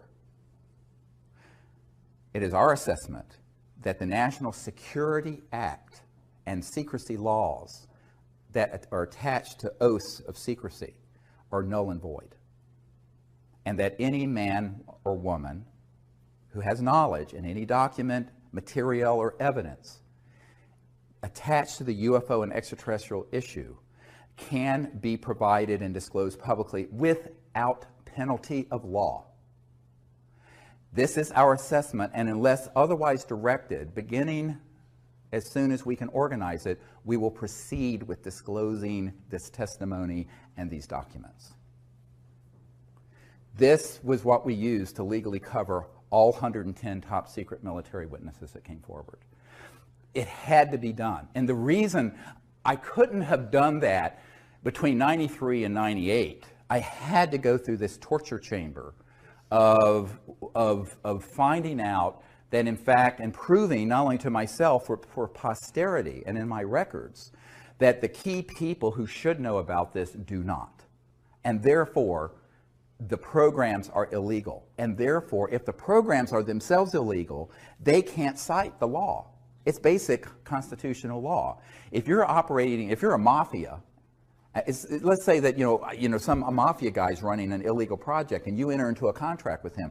That contract is vitiated, nullified, is completely zeroed out because the underlying operation's illegal.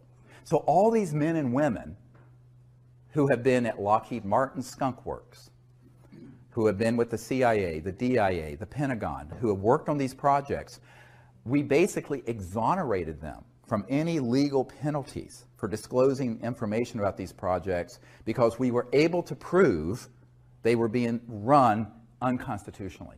And therefore, the National Security Act could not be applied. Does everyone understand what I'm just describing? That was the basis for the Disclosure Project of May 2001. And we had to do that because I talked to Danny Sheehan, who is a constitutional attorney who did the Silkwood case, represented the New York Times, the Pentagon Papers, and he was helping me pro bono on this. I ran this idea by him. So I had my military guys advise me on the UNOD letter, the unless otherwise directed letter, but then I talked to some legal constitutional experts and say, is this a sound legal assessment? Because I'm just a doctor. I know anything about this stuff. And he said, absolutely. If these projects are being run illegally, they cannot then have it both ways. They either have to be under proper oversight and control of the president and the Congress, or they have opted themselves out of the legal system. And therefore, they cannot use the legal system to prosecute any of our witnesses or me for having disclosed top secret documents that have not been declassified, which I have done. Now, that's a very big difference from what Snowden did. Snowden disclosed things that were being overseen by the president and were being overseen by the Senate Select Committee on Intelligence and the House Intelligence Committee. And even some of those, even though those programs are Big Brother-esque and outrageous, he really should have limited his disclosure, if he's listening, to operations that were unacknowledged and illegal. You see, if he had done that, he would not be in legal trouble. Does everybody understand what I'm saying? He just didn't know. He was young, and he had very bad advisors. The journalists and people who were working with him didn't understand the system well. So anyone listening who wants to be a whistleblower, listen to me, contact me before you jump off that plank, because you must only disclose the projects that are USAPs, unacknowledged, and which are unacknowledged to the level that even upon directed inquiry by the key people in the Congress, the Pentagon, the CIA, and the President, they're still lying to them. So those programs then are rogue and illegal. Those you can disclose. And if you can prove that, then you're free sailing. Now, that's what we did. So from 98 until 2000, we gathered together more and more and more of these top secret military people and others. And I went all around the world and interviewed them. There's several dozen of them up on our website at SiriusDisclosure.com, SIRIUS Disclosure.com. Their testimony is a book that we put together called Disclosure. Some of it. I mean, it's so voluminous. To give you an idea, I had 110 hours of testimony that I had to cut down to the 4-hour and 2-hour DVDs that you can get on our website. There's so much material. So it's unbelievable amount of material that that's on digital film. I mean, honestly, I did most of the filming, so it's not professional because I'm a klutz with cameras, but that's all. We didn't have the funding to do this, like a big project. We just did it. It was all, by the way, the Disclosure Project had no paid staff, no office, all volunteers working in our spare time, all of it. So that's how it got done. And it still is how it's happening. So I think that people have to understand that, we did the best we could with what we had. It wasn't like we had a $5 million grant or a $10 million grant to do this. We had a couple $100,000 to travel the world, interview all these people, and launch it at the National Press Club, which became the biggest event in the history of the National Press Club since Ronald Reagan was there. And at the time that we did the May 9th, 2001 event, it was the most watched event in the history of the internet, the entire internet. And the company that hosts the internet broadcast out of the National Press Club said they had so many people trying to see it, it crashed their system. And that Bill Gates and others were watching this because they had never seen that many people trying to get on to see it. They had to grab every T1 line in Washington at the old system. Now you can handle it, but they couldn't handle it in 2001. And it was all in the media. Eventually, about 800 million people around the world saw it. But then one by one, the media were contacted and told, take this down, take this down, take this down. 4 months later, 9/11 happened. But in the course of all of this, I've learned a lot. But you know, one of the things I've learned is that you cannot expect people in power to bite the hand that feeds them. It's like the old 9 Inch Nails song. Will they bite the hand that feeds them? And the answer is usually not.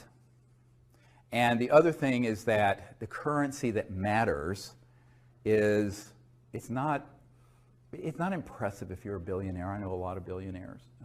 It's not impressive if you have a law degree from Harvard. It's not impressive if daddy left you $10 billion. It's not impressive if you're the president of the United States, if you're not willing to do the right things for the people of the world and of the United States and have the courage to do it. Now, that one word, courage, comes from heart, from the French. Do you have the heart and the courage to do it? That's what's been missing. Because for the most part, our politicians and our attorneys, most politicians are lawyers, they come up in a system where it's self-aggrandizing naked ambition. And most people in the corporate world and in the political world are not going to do something that could be an enormously dangerous thing for themselves personally and could ruin their careers by being associated with it. And that's why I concluded by 2000 that the people have to do it. We, the people, have to do that. Now, one of the real other issues that came up recently was, have there been people who, over a period of time, been trying to work this within the system? Yes.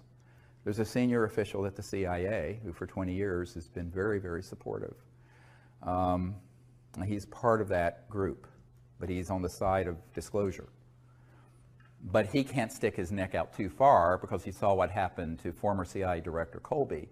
When he stuck his neck out, he was going to give Bill Colby, the CIA director, I think, for Ford and Nixon, was going to hand off one of these 0-point free energy devices and about $50 million in seed money so we could get it out to the public.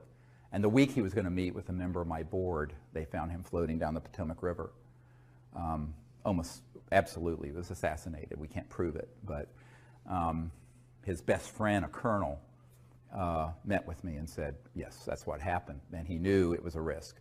So a lot of people who are friendly to this, who are on the inside, are afraid of being tweaked, terminated with extreme prejudice. And then you have other people who aren't on the inside, who don't have the courage of the ridicule factor, because the New York Times and the Washington Post, the big media outfits that are wholly owned subsidiaries of the intelligence community, frankly, when it comes to this issue, are going to absolutely roast and ridicule any politician that brings up the word UFO. It has to be done like on Kimmel, you know, just sort of ha ha ha, make a joke of it. So in 1953, the CIA decided that the psychological warfare aspects of this would be where the real enforcement could be, by just making it ridiculous.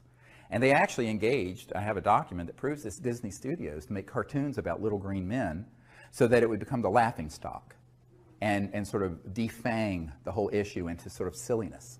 And so it has remained for 60 years. So it takes a lot of courage, not just in terms of your personal safety, but your reputation, because you're going to be ridiculed and laughed out of meetings, or you're going to be teased.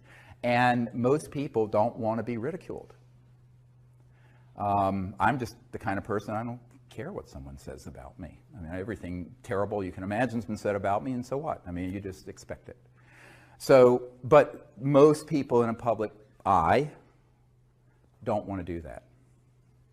And so disclosure is going to have to be with the people. So we initiated that in 2001, and we continue to do that. And I think that the biggest problem we've had, and I wrote a paper about this called When Disclosure Serves Secrecy. Now, this paper, I wish you would read it and memorize it. Everything I predicted in that a long time ago, it's on our website. And if you sign up for our email service, we occasionally send it out.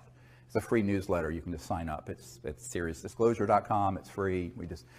It's completely provided to the public. That paper describes the dangers of doing what we've done.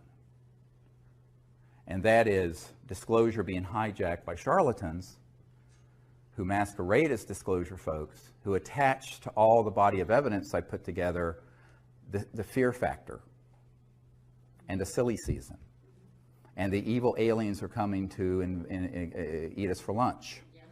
All right? And that has happened. And the betrayals I will not go into because it will break your heart.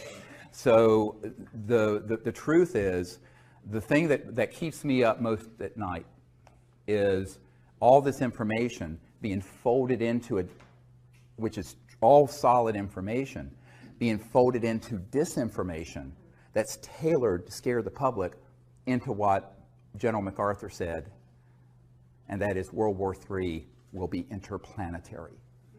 So now let me talk about the deepest USAP. The deepest unacknowledged special access project is the one that is tasked with doing the psychological propaganda, just like Hitler did with his program, for convincing the people that there's a threat that we should fight. This was launched in the 50s and 60s. First they made the subject ridiculous, and then they made it terrifying, like the movie Independence Day. And this was all part of a plan hatched in the 50s to be sure that we could continue to grow the military-industrial complex, but instead of just one country, sort of a unipolar expenditure out of mainly the United States and at that time Soviet Union, it'd be a global junta military effort because there's a threat from outer space. And they have done about 50 years, 60 years of very, very careful preparation. Now, the UFO subculture is replete with the influence of that. Most people don't understand it. And I wasn't surprised when I got a document in the 1990s from the Strategic Studies Institute describing this project. And this is going to be in our next film, if I can find a director that wants to make this film.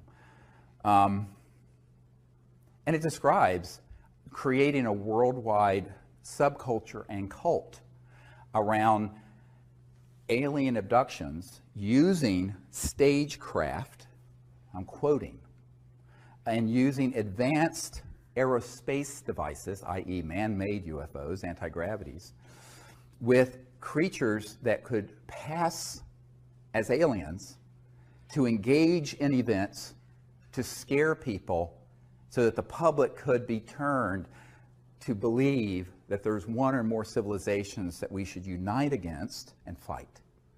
And Ronald Reagan at the United Nations literally said, wouldn't our job of creating a unified world be easier if we had a common alien threat? This is, you can Google this clip of Reagan saying this. So that agenda and the Star Wars programs that go with it, and 90+% of all UFO subculture books, movies, conferences are infected with that virus. Now, I'm saying unwittingly in many cases, because how would you know? If you haven't been read into a program that is so sensitive, and I've had physicists who worked at the Dulce complex and at the Pine Gap complex in Australia, that where they manufacture these what are called program life forms, these things that look like aliens that are 100% man-made, have integrated circuits in their neural complex, but they're biologicals, and they're on board these. But the people running the craft are military or corporate guys. And they'll sick these things on people, and they'll abduct them and put an implant in them.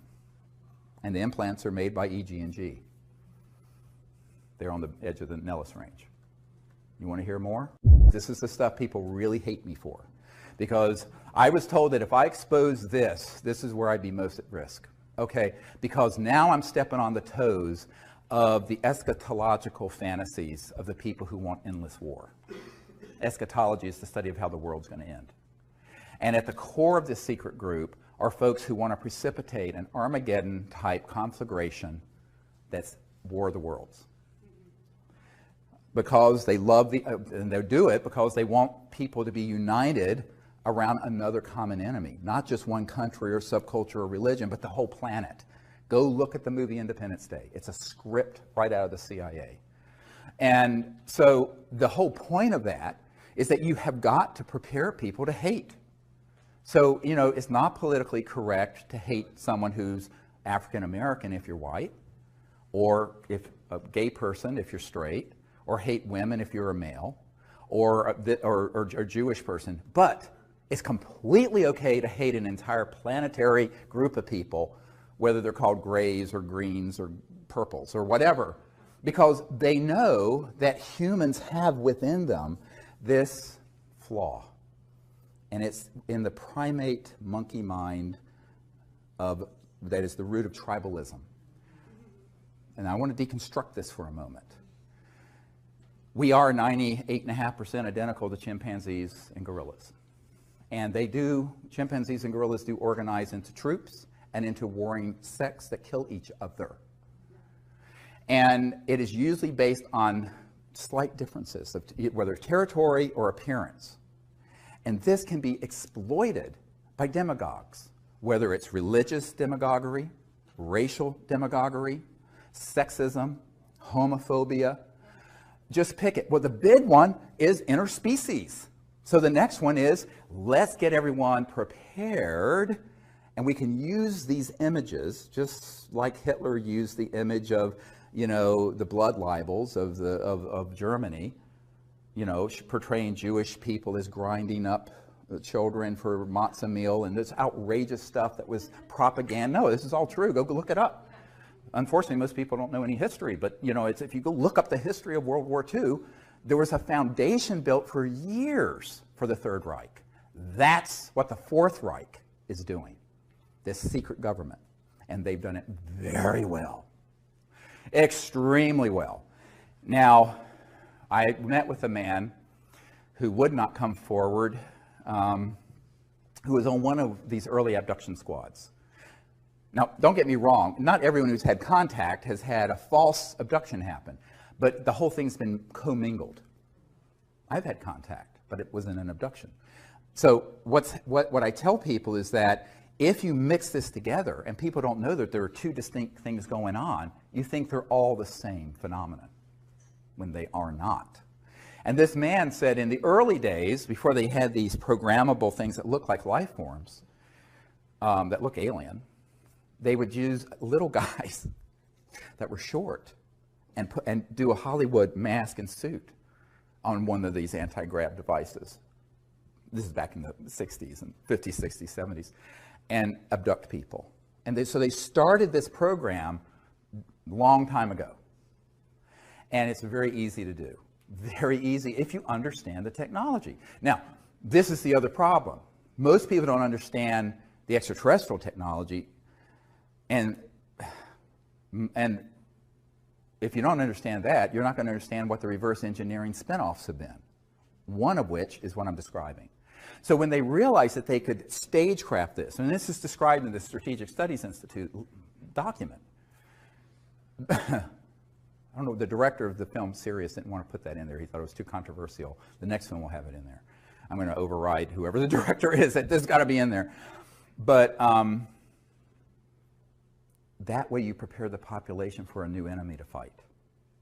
How else can you grow the military-industrial complex from $1 trillion a year enterprise to a $3 trillion or $4 trillion or $6 trillion? You have to have an enemy. As Leon Panetta said, we're spending $110 billion a year to chase 70 al-Qaeda members in Afghanistan. He said that. So how do you keep that juggernaut going? You've got to have another and a bigger enemy. So in the meanwhile, they'll concoct and create and keep the fire burning, manipulate the world to keep the fire burning deliberately. And that's what we've seen over the last decade. We go in and break Iraq, and then it creates, it just keeps this fire burning. However, the big surprise that's coming 1,000 times worse than 9/11, is this false flag operation to stage a threat from outer space. There was a man who came to the congressional briefings in 1997, and he was prepared to open this entire box, Pandora's box of issues, to the members of Congress there. And I will not share his name. I keep a confidence he was going to do it. The night before the congressman came, some intel people came to his room who he had worked with in those projects and begged him not to disclose it. And so he left. He was actually taken that night to a secure facility out in Virginia, and we never saw him again. He left a note under Sherry Adamak's door explaining what happened. But he had told me privately, would not go on camera, that he in 1974 had been on an interagency intelligence committee that had all this already planned out, and they could hit a button and they could release events that would look like ET craft that are man-made anti-gravities, do things that would look like an alien assault on Earth that would stampede the entire world like 9/11 did into fear, where they would then be able to say our next big challenge is to stave off the alien invasion. And I said, how ready was he? He says, we could have hit a button and the whole thing would have run, and that was in '74. Now, that's only because he was on that committee in 1974. He told me, but he said it was fully operational well before then. So we're getting into some really deep and dark stuff here. Some people are very disturbed when I share this. I don't think we have to, it's childhood's end today. You have to go into this with eyes wide open. And so one of my real concerns in putting together all the evidence and information I have on this is that then there are other people who are within the UFO subculture who will take the disclosure moniker and fold it into mutilations and abductions and evil aliens and this and that and the other thing. And I warned about this 10 or 15 years ago. And so it has come to pass. And I am very disturbed by it. It's the one thing that makes me want to shut down all my efforts. Because I don't want to hurt human consciousness more than it's already been injured. You know, my whole purpose is to help us get to a point where we become a peaceful planet that becomes interplanetary and interstellar. Not World War III that's interplanetary. But people who are not very nuanced in their thinking, or as Dr. Richard Haynes at NASA used to say, unselective filters, non-selective filters. They just let anything through and are not discerning. Will take information and documents and witnesses and people I have and then fold it in to this other disinformation, and they do not have the discernment because they have not been at meetings with people from Behind Gap and Lockheed and the Cube. The Cube is the big underground facility that Lockheed Martin Skunk Works runs up in the high desert near Edwards Air Force Base. It's the state of the art where all these things are done. And at Dulce, which does exist. There's a man on my team who worked at Los Alamos National Labs as an engineer, senior guy, who knew a man who got on an underground connector going from Los Alamos to Dulce to work on these projects. Now, if you go to Dulce, there's nothing there because it's accessible only underground. It's accessible from Los Alamos, it's accessible from Nellis, and it's accessible from Edwards, all the way from Edwards, Air Force Base in the high desert of California. But these underground connectors, this is no myth. They do exist, and they're maglev, anti-grav, sort of, but they're underground. You go in one place, and boom, surface in another. Now, this brings up the question is, it's like the old song from the 70s, Don't Be Fooled Again, or The Who, we won't be fooled again. Will we? And I think that's the problem. Knowledge is the greatest purifier, it says in the Vedic and tradition in the Bhagavad Gita. So knowledge is key. We have to share this information, but we have to do it in a way that presents the full story. And that's what I wanted to do today, is to provide the background of disclosure, but also how fraught it is for being hijacked by people who lack the wisdom, frankly, and the insight to know that they're being played by the intelligence community like a fiddle. and putting out information that can only pollute human consciousness to convince people, yes, the UFOs are real and the ETs are out there, but some of them we need to be afraid of and fight in the next big world war. One person asked me once, how can you prove that all of them aren't hostile? I said, well, you can't prove a negative. It's axiomatic. But I was asked this at Wright-Patterson Air Force Base. Let me tell you a little story that very instructive. So we're there, and there's a colonel there who was in charge of this operation at Wright-Patterson, and Bruce Ashcroft, who was an intelligence officer, although he was posing as a public information officer. He's really Air Force Intel, a suit. And so my military advisor and I, and another man who'd worked for the State Department and who was also a naval intel guy was with me. And so I went from the Rockefeller Ranch to Wright-Patterson Air Force Base to this place where all this stuff from Roswell was originally sent.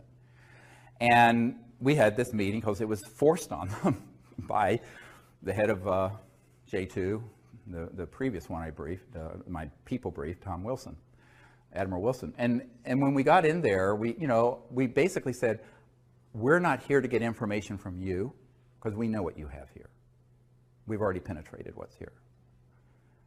We're here to provide information to you so that you do not interfere with what we're doing with the CE5 contact initiative. So civilians are not caught in the crossfire between you guys and what you're doing with ETs. That was the purpose of the meeting, remember. It's very high stakes. The one thing I don't want to do is have a group of people caught in the crossfire. So not that the ETs would hit them, but our folks might accidentally, and we almost were hit at Mount Shasta a few years ago. Yeah, I'll tell you this story if you want to hear about it during the question and answer. But during this meeting, the colonel finally, at one point, said, well, how do you know that these intelligences from elsewhere aren't a threat to us? I said, well, sir, given the galactically stupid things we have been doing, chasing them, firing at them, developing laser, particle beam, and other weapon systems, and knocking enough of them down that you've been able to reverse engineer them. If they were hostile and they have interstellar transportation technologies, it would have been point, set, match, over in 1945, about the time we developed the atomic weapon. The fact that you and I are having this conversation and breathing the free air of Earth is abundant testimony to the fact that they are non-hostile, even if they may not be pleased with our stupidity. Don't get me wrong, I'm not saying that these civilizations are altogether in thrall with what's going on this planet. Who would be? Take a look around. But if they were overtly hostile, it could be over in a nanosecond. Because let me explain to you what the technologies are. Okay, all of you have looked at video games and Star Wars movies and Star Trek and other rubbish. So, okay, wipe your mind clean of all the rubbish that Hollywood puts out. Now let's get into some real science for just a minute. If you're going from one star system to another, I mentioned this earlier, you have the ability to create an electromagnetic field and go post-quantum, what Einstein called the spooky effect, where it's the same particle appears in two places at once, like that. And it has to do with non-locality in physics, the non-local cosmos, and other dimensions. But the power associated with that under a controlled circumstance is almost infinite. And if you were to take that knowledge and weaponize it, you could take a planet, target it, turn it into a pink mist floating through space instantly. It would not be a bunch of little laser guns going like this, like you're playing, So if these civilizations have gotten here, by definition, they're interstellar. And if they're interstellar, they're transdimensional. And if they're transdimensional, they have technologies that would make our hydrogen bombs look like a Tinker toy. All right? And yet here we sit, notwithstanding the fact that we have been using electromagnetic weapon systems to target them and knock them down since 1947. The Roswell crash was a targeted electromagnetic switch that knocked two craft down. They actually collided with each other. One went down near Roswell, one continued and impacted near Socorro. This is in an FBI document where it talks about a new radar system, that's a euphemism, that was turned on, and these two ET craft hit each other, went down. I know men who have operated the state-of-the-art ones that began to be developed in the 50s and 60s. And now we're 60, 70 years into what are called scalar or longitudinal electromagnetic systems, which are sort of electromagnetic pulses that instead of having a wave like this, are point radiation. So they're multiples of the speed of light. And this scalar technology has been worked on for the better part of 100 years in some circles, but certainly intensely for 70. So we have used those systems to track and target ET craft since the 40s. So if they were in fact so hostile, we would have known about it massively. Now, it isn't to say that they may have interests that run counter to the dominant paradigm on Earth. But what's the dominant paradigm on Earth? War.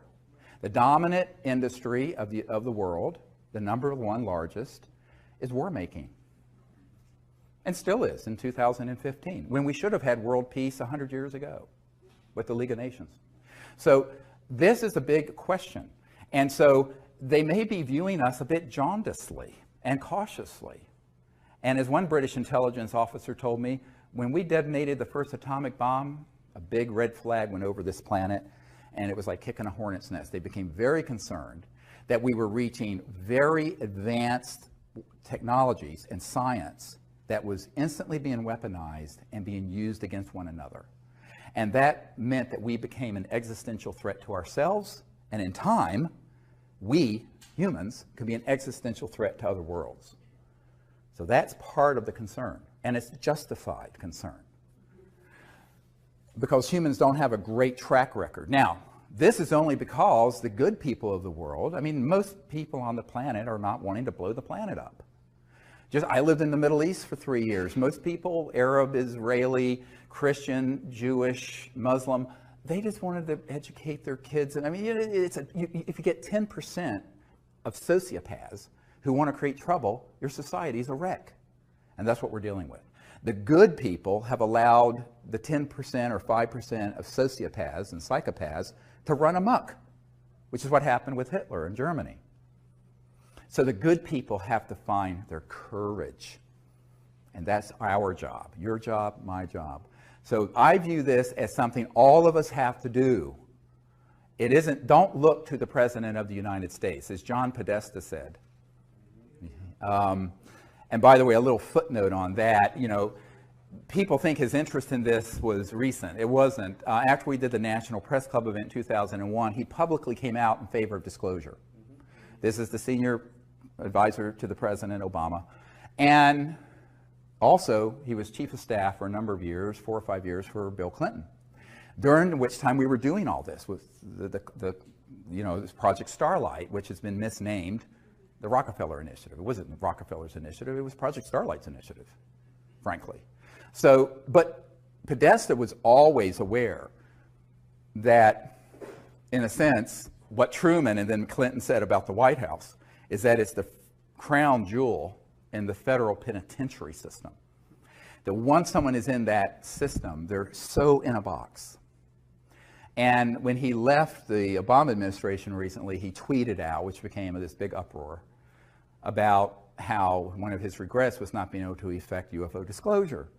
Now, some people thought it was a bit of a joke, but it wasn't, because there's a press conference in 2002 after we did our 2001 National Press Club event where he talks about disclosure and needing to end secrecy and release the UFO files and information. But his interest goes back to the Clinton era, before, because he was chief of staff for Clinton when we were doing all this work, prior to what the public knows as the Disclosure Project. Does that make sense? So he was also the POC, the point of contact, for Obama and for the briefing that's here that I provided after Obama was elected.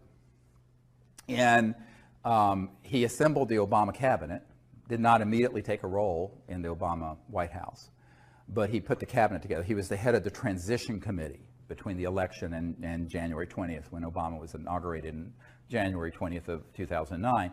And there was a man who was doing a course with him at Georgetown Law School, who's an attorney here in town who wants to be anonymous, who said, look, you know, he's very interested in this, and, you know, the president, of course, is going to be in the same situation they all are. And so I was asked to put together a briefing, and it went to this man for Podesta and Obama. Because Obama was, you know, looking to John Podesta as sort of his secrecy guru, because he had been a senator from Illinois or someplace for a couple years. He didn't know anything about all this.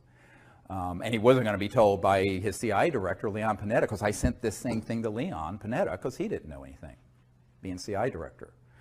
So that's kind of my role, is to be the bridge between this unacknowledged world and that world when I'm asked to do it. And it continues. So last year, I was, about a year and a half ago, I was in Australia on an island with 120 world leaders.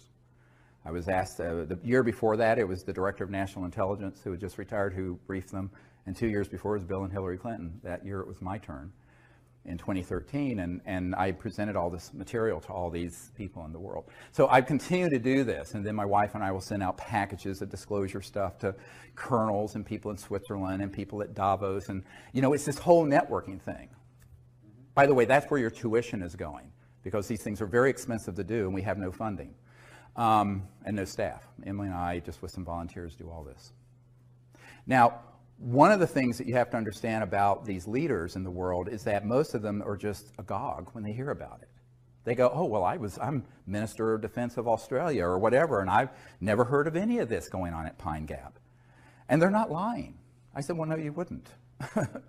So it's sort of an unenviable thing to have to do, because I'm really the deliverer of very bad news.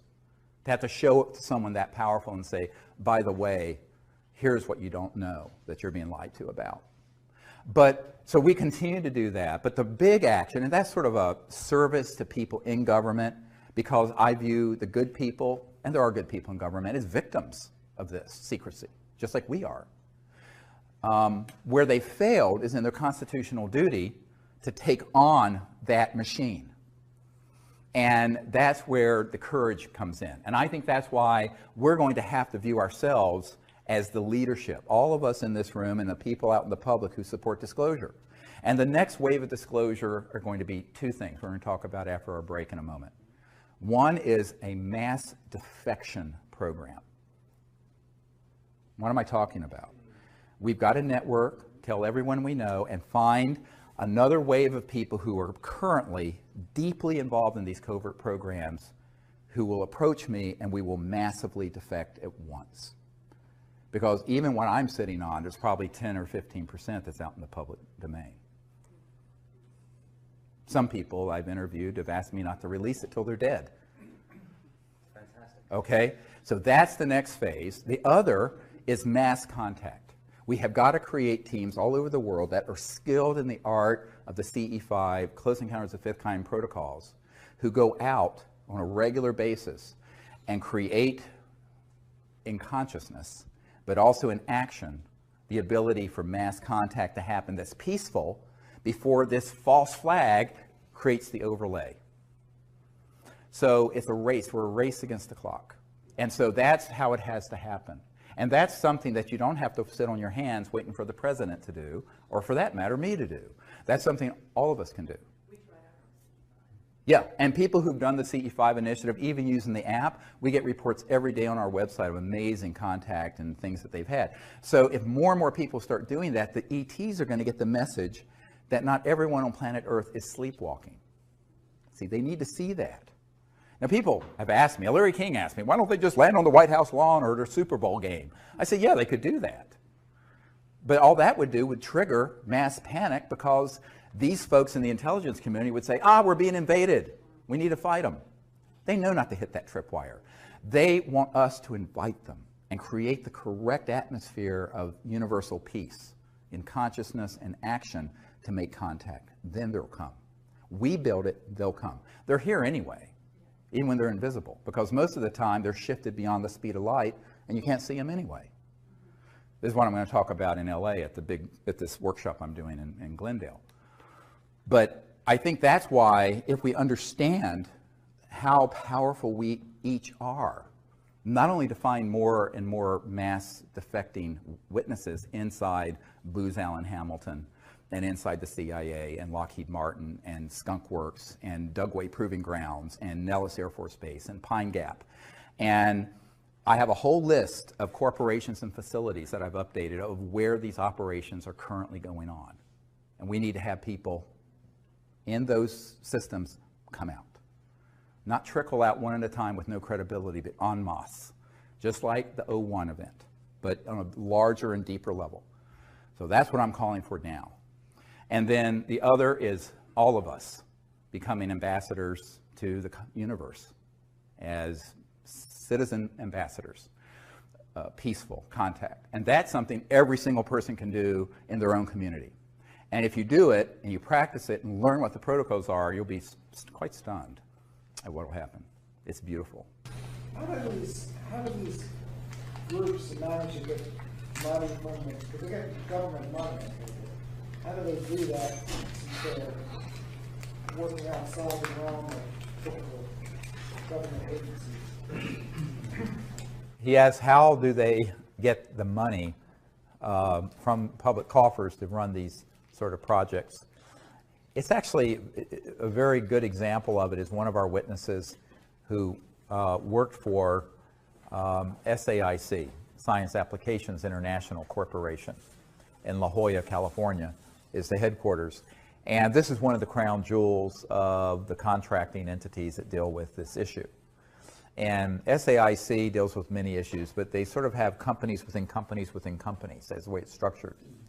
And this particular witness, who's one of the Disclosure Project witnesses, was a woman who had been recruited to work for the company. And she was in a program that basically was a room and a bunch of file cabinets. And what she did, they took in millions of dollars based on a grant and or a proposal for funding research. It went into their office, went out the back door of the funds to a black project. And what she and the other people in the office did was gin up reports that would go back to the government and to the auditors that were completely bogus. And when she asked, where is this, what's the real research going on with this money, she was shown a file just full of these empty reports. So obviously that's fraud, but that is how they work. So for example, the B-2 stealth bomber might cost a few $100 million actually to build. They tell the Congress they cost $2 billion a piece. Well, the other missing 1.3 billion goes into the EMGs, the electromagnetogravitics or other unacknowledged special access projects. So this is sort of just the way it is done. And because of the nature of top secret compartmented, top secret TSSCI, top secret special compartmented intelligence, when you get to the unacknowledged level, nobody unless you're in that compartment, you're not going to report anything out to any external person. I don't care who it is. Certainly not the Congressional Budget Office or the auditors at KPMG or whoever it is. They just don't report it out. It'll be reported out on these phony things. And this is why when Rumsfeld said there's $2.3 trillion unaccounted for. I mean, again, this was not a flaming liberal. It's not Abby Hoffman saying this. This was the Secretary of Defense for George W. Bush and Dick Cheney saying this. So if you don't believe me, maybe you'll believe him, and that it's just unaccounted for. But that's how it's done. This one little example, so a lot of it is kind of overbilling and overcharging. You hear about these massive costs, 500% cost overruns, 1,000%. Well, it's not cost overruns per se. Part of it is that it's just going into a black project and being diverted, but not just Department of Defense and CIA. I have people who worked with the first Bush presidency, Bush Sr., who said that they were pulling money out of HUD, Housing and Urban Development, and other agencies, that would be things that were inflated prices that would then be siphoned off into black projects. And that is done routinely. And so now there's another way of doing it. I don't know if I should go into this or not. This is this is the dark end of it. Okay, so there, you know, one of the meetings I had was right after we did the meetings in 1997 for members of Congress and for Admiral Wilson at the Pentagon, the J2, head of intelligence joint staff. I had a meeting with a former member of Congress and a senior executive with SAIC at Crystal City here near National Airport at this former congressman's condo. And this congressman had been for many years sort of a consigliere to George Bush Sr. And he said, "Do you understand how dangerous this group is?" I said, "Yes." He says, "But do you understand where a lot of their funding comes from?" I said, "I have a very good idea. Where are you going with this?" And the SAIC executive had recently retired and moved out of the country to France. And both these people asked me not to disclose their names, but this has put me under sodium pentothal. I'm telling you the truth here. They said, "Well, we use these anti-grav devices, and they launch wee hours of the night from various places, and they move billions, hundreds of billions of dollars worth of clandestine drugs and armaments around the world." And he said, there is one group that is involved, it's like a small army, he said, of people of 8,000 men that have been involved in just moving contraband around the world because it's all cash and it's untraceable. And we have killed 2,000 of these men for minor infractions of security. Okay, this is not a conspiracy theory. These were two principals with firsthand knowledge of it, warning me of what this group is really into. So one of the reasons, therefore, fast forward to another problem. If the drug war has been created so that by making it illegal, it not only keeps it criminalized, but it creates a domain where so these super black illegal operations can kind of pluck the low-hanging fruit and have a very large, I'm talking hundreds of billions of dollars of funding by being kind of integrated with these criminal enterprises. You know, now I'm not in favor of drug use, but I think it should be completely legalized for that reason. And that would just suck all, it won't be. Now, they'll wrap themselves in morality and public health and all this other stuff. They could care less. I mean, you know, any middle school kid can go to anywhere and get any drug they want in the DC area or even out in Virginia in the rural area I live in. It's so that it creates their own little monopoly, and it does. And this is not a conspiracy theory, because I have met with the principals who were involved in those operations. So that's another source of funding. Now, there's another source of funding. So we have the black budget of the United States government, 100, 200 billion a year. You have this clandestine and very dark criminal enterprise running drugs and armaments. And then you have another source, and that is, I call them the corporate spin-offs. Pieces of junk like this.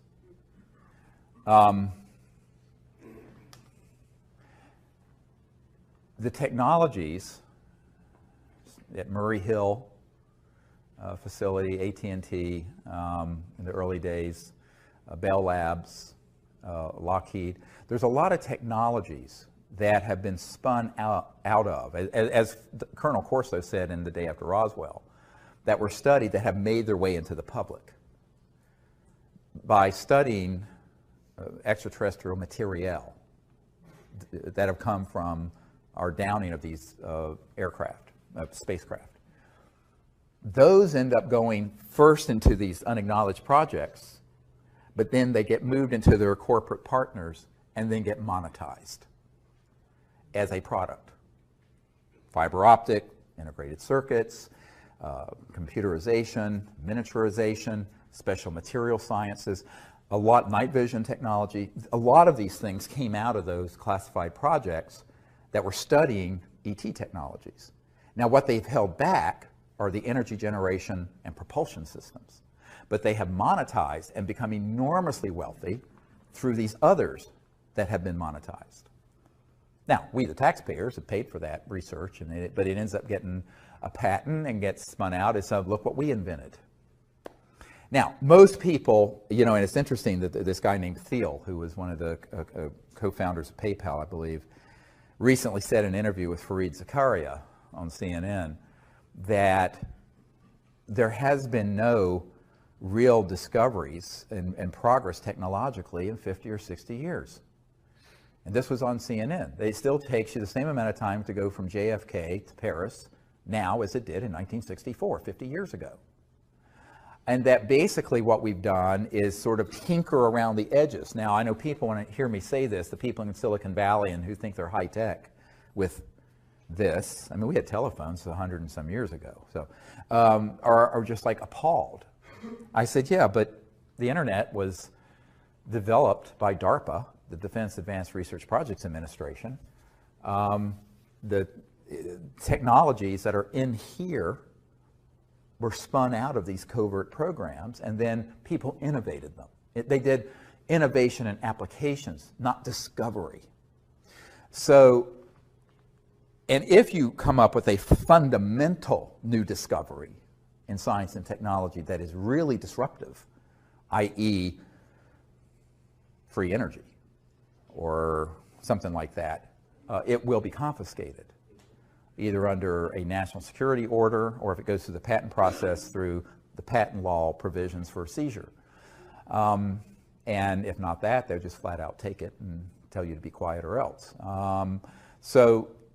And that's true of people at universities, industry, private inventors, et cetera. I know many people who've had that happen. Here in Washington, the Federation of American Sciences said, well, look, you know, there have been 5,135 patents that have been seized. Well, the reason for that is that the things they don't want out are things that are true breakthroughs. So if you look at our society, yes, we have an internet and you have an app so you can go find your restaurant you want to find instead of looking through the yellow pages. But it's just the yellow pages is digitized. It's no big deal. We're still running this thing and all the lights in this building off a coal-fired power plant from the 1800s.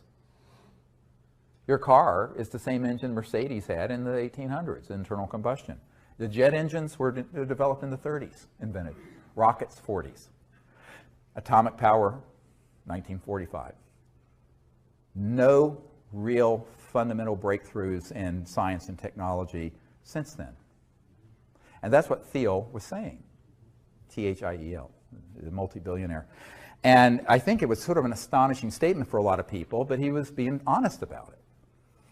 So, but there has been monetization that way, which has created enormous revenue for a lot of these corporations. What do we have in any of our encounters with medical technology that's been sequestered? You asked the question, what do we have that has come about through some of these research projects and encounters that are medically related? A lot. My understanding is that if the technologies that deal with regenerative capabilities exist, transdimensional, that are sequestered, where you could actually regenerate spinal column or a severed limb and nerves, things of this sort, cancer, other diseases. But the problem is those use technologies that are transdimensional. What do I mean by that? They use subtle energy technologies that aren't just kind of like acupuncture, but I mean that are, you know, electromagnetic systems that are very, very high tech. Almost like in Star Trek where they wave a thing, you know, but that would actually work reliably. But there too, I mean, you're talking about hundreds of billions of dollars in pharmaceutical and conventional medical. There's agribusiness, medi-business, military-industrial complex.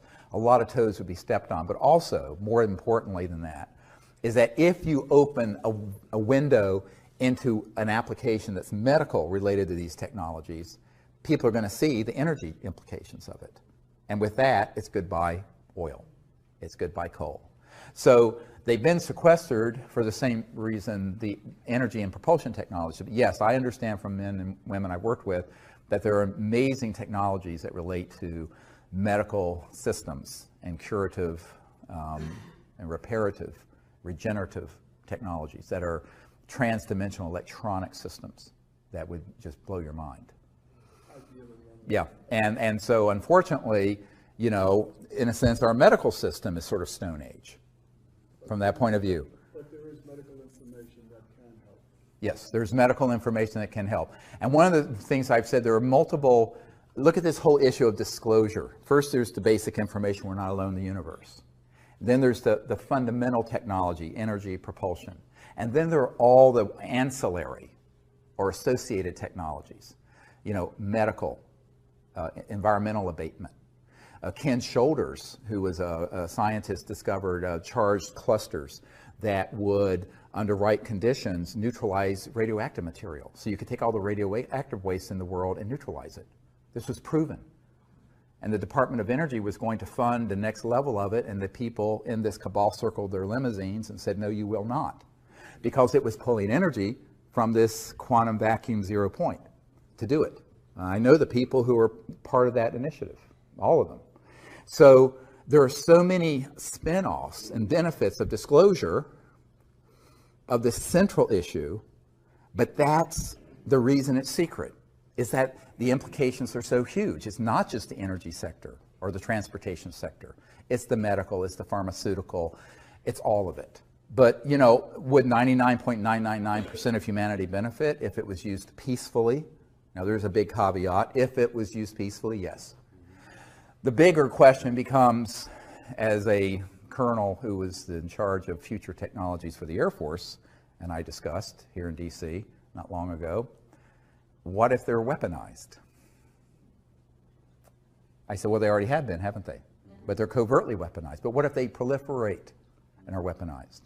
So this gets into sort of the larger question, evolutionary question of, are we willing to go forward as a peaceful civilization or not?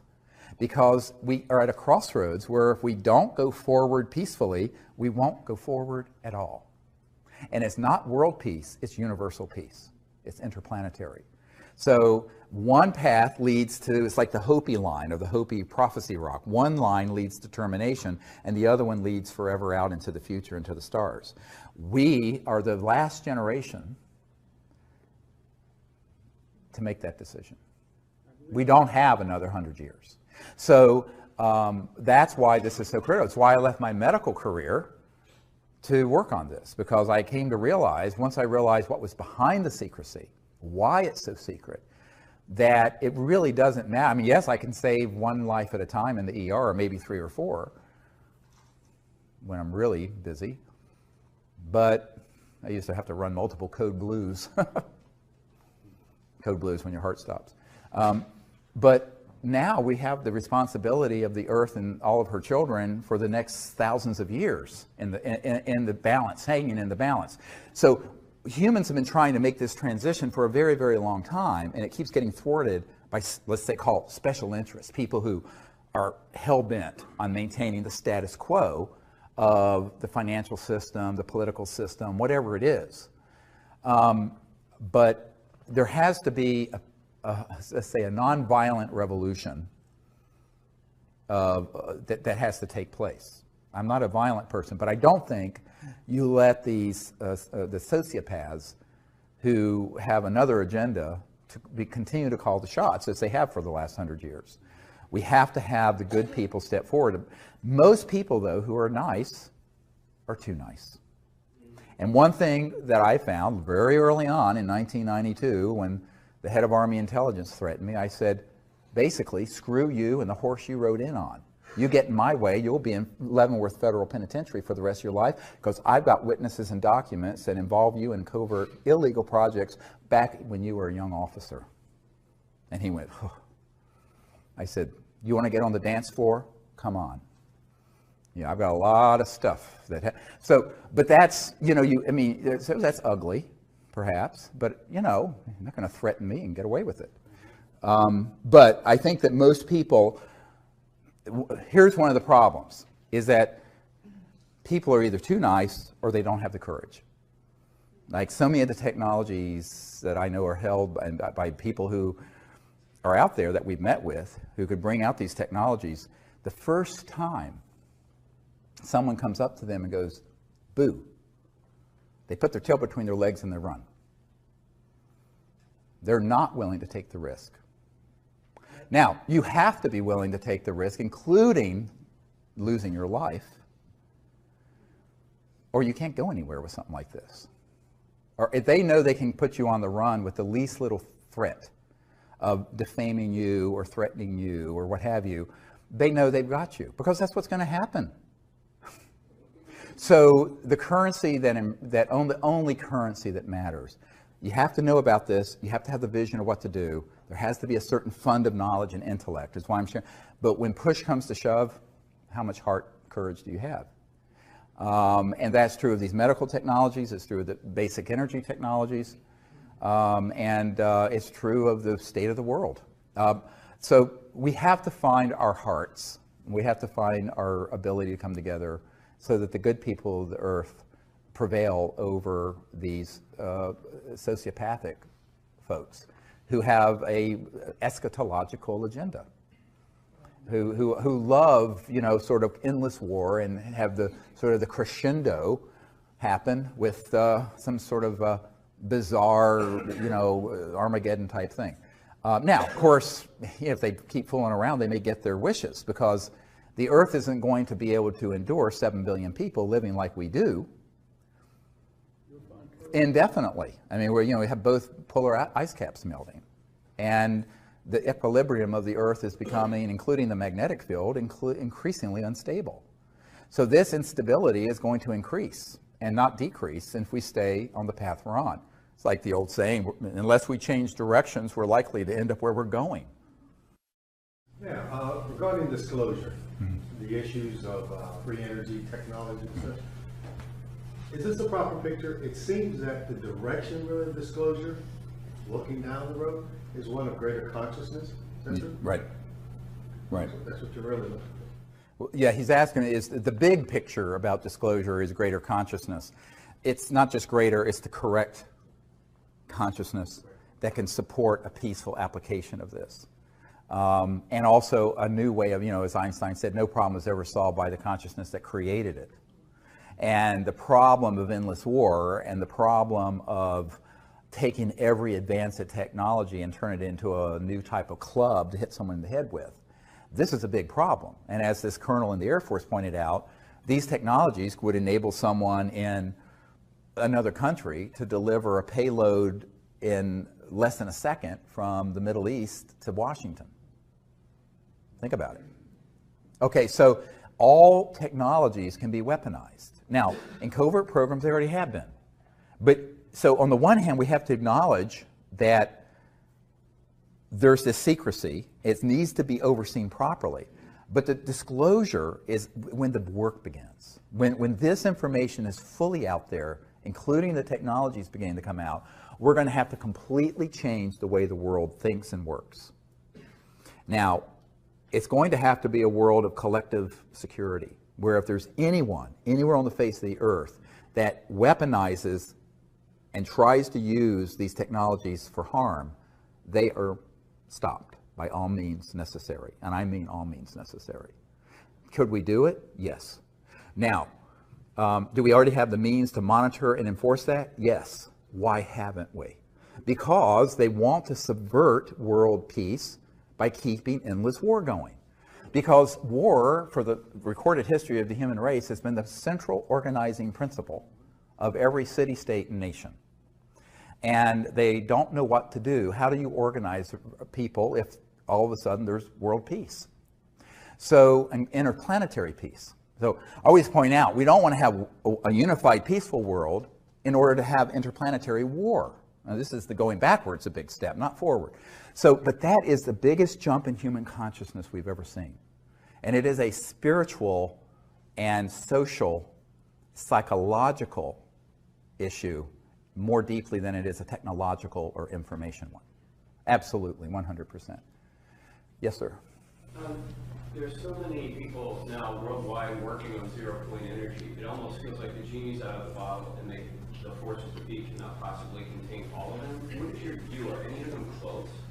Yes, so there's so many people working on zero-point and similar approaches, and the genie's getting out of the bottle. Can they contain all of them? And is anyone close? Yes, they can contain them. And yes, there are people close. In fact, there are people who have them. Let me give you one example. We believe there's a fellow named Rossi in Italy who has a device that generates apparently over unity excess energy and heat. Although no one knows the mechanism of action, he's keeping it a trade secret. Very big and probably fatal error. The people I've met with who have developed these systems have all either taken it to their graves or had them confiscated before they can get out to the public significantly because of some central strategic errors that have to do with the idea that they're going to be able to handle that technology like you would a new app or a new Silicon Valley computer system.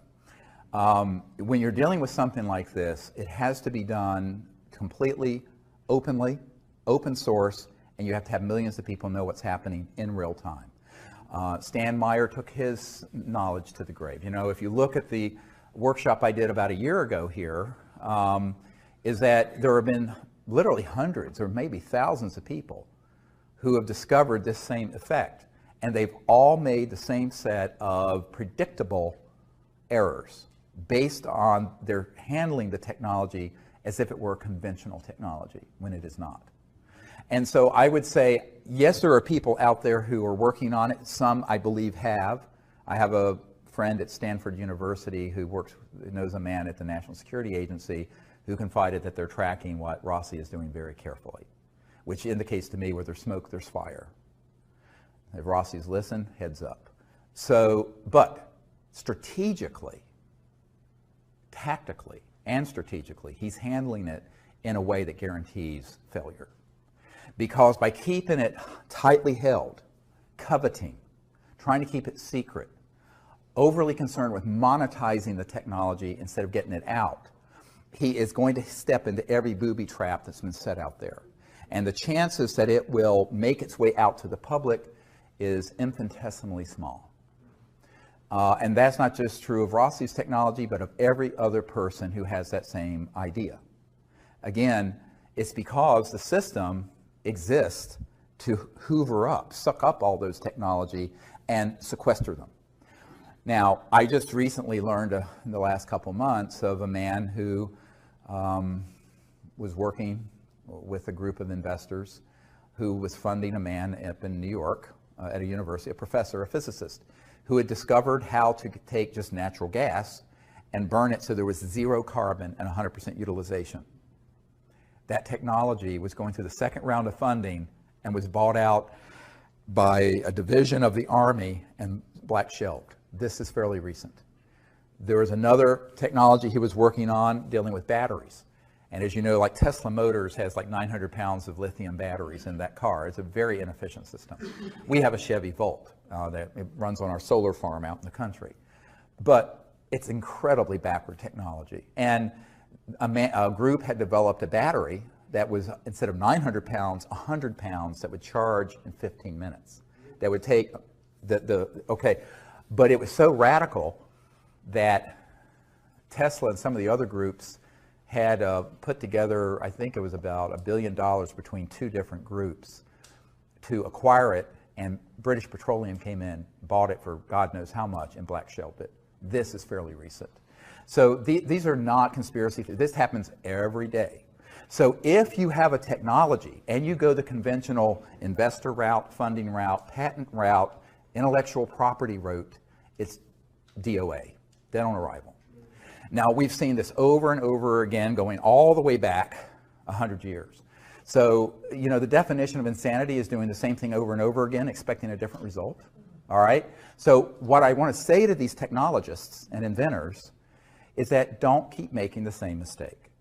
But ultimately, the money factor and the greed factor and the power factor, people wanting power and money and da-da-da, they really think they can just like be like the next Facebook guy or the next, you know, Standard Oil, Rockefeller family.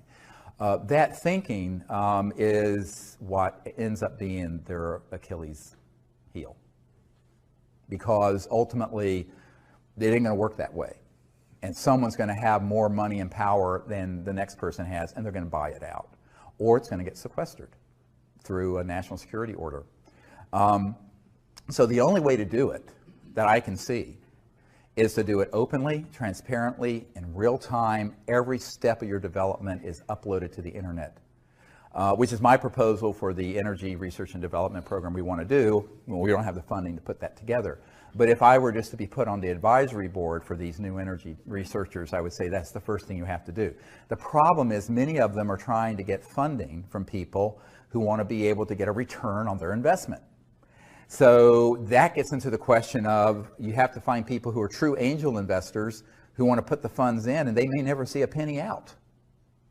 But that's very, very hard to do because, you know, it's the golden lamb sort of thing. And that's the real problem. And I think that until we learn that lesson that the last 100 years of experience has given us collectively, we're going to keep making that same mistake. And all I can do is advise. I can't force folks to do it. And we'll see. I would like to see someone make it through that juggernaut. But I'd be very surprised if they do using the strategies of conventional business, intellectual property, finance, and investor concepts. I've been following your work for a lot of years, and particularly that video that you put out, where there were like 400 and some people that worked for the government, and they all stood up at the podium and they spoke. I was amazed that you put that out there. But I read an article that you had put out talking about Buzz Aldrin. He had died back in November, and you put the article out about his death and how his family couldn't speak about. Oh, I think that was Neil Armstrong, actually. Neil Armstrong. Yeah. The first man to walk on the moon. Yeah. Exactly, and you said that when he landed, he saw something that he couldn't talk about? Yes. What was it? Yeah. This is a really great question about what really happened. You know, my uncle worked for Grumman, that became Northrop Grumman, and Grumman had the contract to build the lunar module. It landed, a funny looking thing that looked like a spider. It landed on the moon in 1969 on July 20th or whatever it was. The first two men on the moon were Neil Armstrong and after him Buzz Aldrin. Yeah.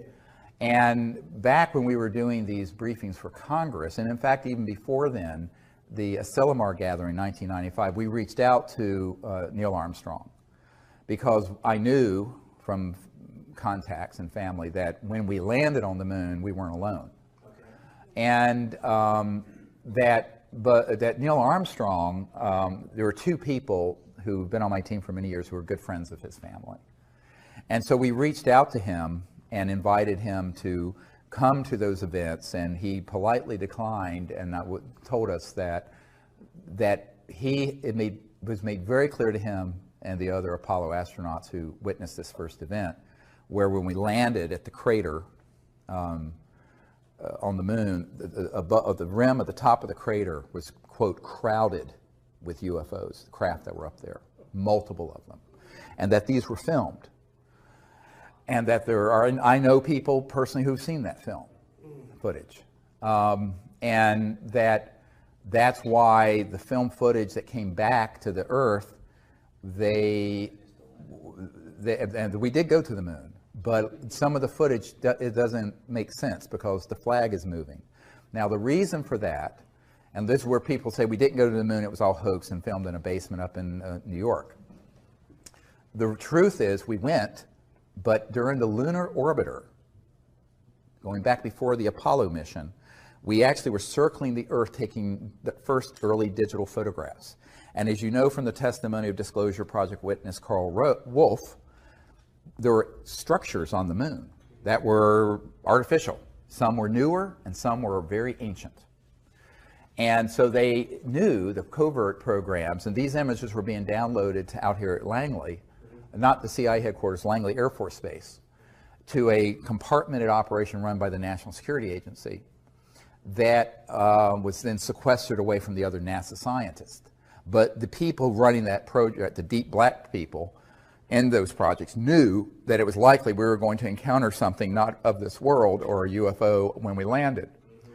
Therefore, they had filmed some footage that they could splice in if something started happening. So during the live transmission, if something started happening, there's a delay that went through this National Security Agency filter, and they could immediately, instantly put in. And that's why there's a couple frames where the American flag is moving. Well, there's no atmosphere on the moon, okay? Which was the one mistake they made in that whole plan. That's the telltale giveaway. Now, some people have taken that, the conspiracy theorists have said, we didn't even go to the moon. We did go to the moon. But they knew that it was likely there were going to be ETVs, extraterrestrial vehicles up there. And so when they stepped out, of course, you know, and we're approaching actually, before they even landed, they saw them. So they were already with this sort of pre-prepared film that looked very, very good, except for this one error. And so Neil Armstrong and Buzz Aldrin know for a fact. Now, Neil Armstrong said, look, you know, if I were to go forward and talk about what actually happened, I've been told, Neil Armstrong said this to us, that my wife, my children, and my grandchildren would all be killed, that they would take us out somehow, some terrible accident. And he says, I'm not going to talk about it. Now, Buzz Aldrin has just basically, he sort of had a nervous breakdown after this and was actually at an Air Force facility. I know a man that was there with him, and he confided that this is also what happened. I also know Buzz Aldrin's sister, who pulled me aside and says, yes, you're absolutely right. That is what happened, but it's not my job to out Buzz Aldrin on this. If he's ready and he's able and allowed, he will speak about it. But you have to understand, enormous pressure was put on these men never to speak about what actually happened. Can we speculate on whether those ships came from here or from there? And this is the follow-on question: were those ships that were around the moon at that time in 1969 extraterrestrial or man-made reproduction vehicles using anti-gravity? I don't know. It could have been either.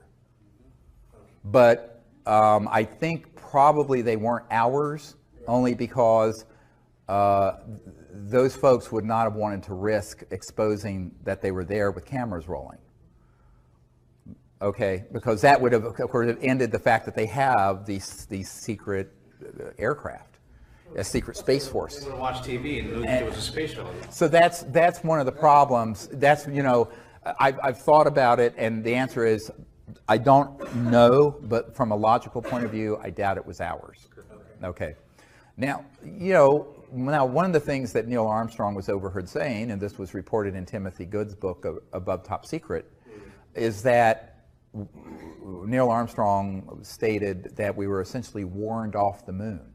That, in other words, these civilizations did not want us going to other moons or planets to colonize them with the consciousness of nationalism and the Cold War. Because remember, the Apollo project was really a proxy for the Cold War. The United States was in a complete panic when Sputnik overtook our space program, the Soviets. And so the race to the moon was part of, and always was part of, the military competition between two huge superpowers, the old Soviet Union and the United States of America. And so when we went there, but we went there not as a peaceful world civilization, but as a competing Cold War effort that were armed with thousands of thermonuclear weapons, hydrogen bombs, pointed at each other. That was not the consciousness that the ETs want to see us going into space with.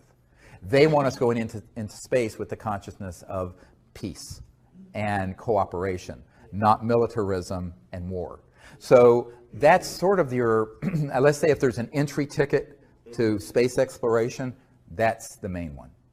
And we haven't quite reached that point, have we? So I think that's why Neil Armstrong said, I don't know what was said or done, or what was done by these craft, but he said it was made it very clear that they weren't real happy that we were going there in this way. And that's, in my opinion, why we wound down the space program to the moon. You know, my uncle was involved with this, and there was all kinds of plans to put colonies there and buildings and have, you know, people living in sort of like domes like they have out at the biosphere in Arizona and what have you, and all that was shut down. Now, the excuse they gave was budgetary cuts, but I don't think it was budgetary cuts. I think it was because, you know, it was quite clear that we were going out there immaturely as a warring civilization and not as a peaceful world civilization, which is the requirement. Yes, ma'am. But Kennedy had talked to the Soviets about going jointly. Was that a peaceful thing together, or what prompted him? What did he know, or what was behind his question? Because he took a lot of flack. Yeah, Kennedy did want to do an international, from the beginning, space program. And, you know, when he was assassinated, Khrushchev wept and stated, now we will not have world peace. Because Kennedy, and actually Bobby Kennedy said this, Bobby Kennedy Jr., who I've met, said this recently on a CNN interview, is that his intent was, in his second term, to get completely out of Vietnam, to do a cooperative, and to make total peace with the Soviet Union. Now, of course, there goes $1 trillion in military industrial intelligence spending. And they were not happy about that. He was also going to disclose this UFO issue. And I think there were a number of reasons why, you know, he was just not willing to succumb to their view of how the world needed to progress with endless conflict. And that's why there was no second term of Jack Kennedy, in my opinion. Now, from what I know, and this is also somewhat corroborated, although in a bit of a titillating way, with the document I got from the National Security Agency contact I have. That's the Marilyn Monroe document. And in the Marilyn Monroe document, it's a top secret document that was handed off to me, never declassified, authenticated by a man who used to be General Odom, O-D-O-M's right-hand guy, who was National Security Agency head for years. And in this document, it was a wiretap summary that the CIA wiretapping a bunch of people, but mainly Marilyn Monroe, who, as you know, had an affair with Jack Kennedy and also with Bobby Kennedy. And they knew it was coming too public, and so in 1962, or whenever it was, they cut that off.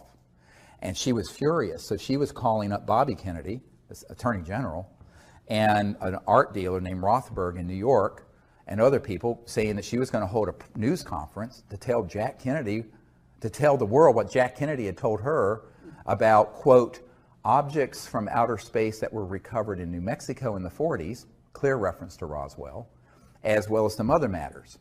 That wiretap summary is dated the day before they found her dead.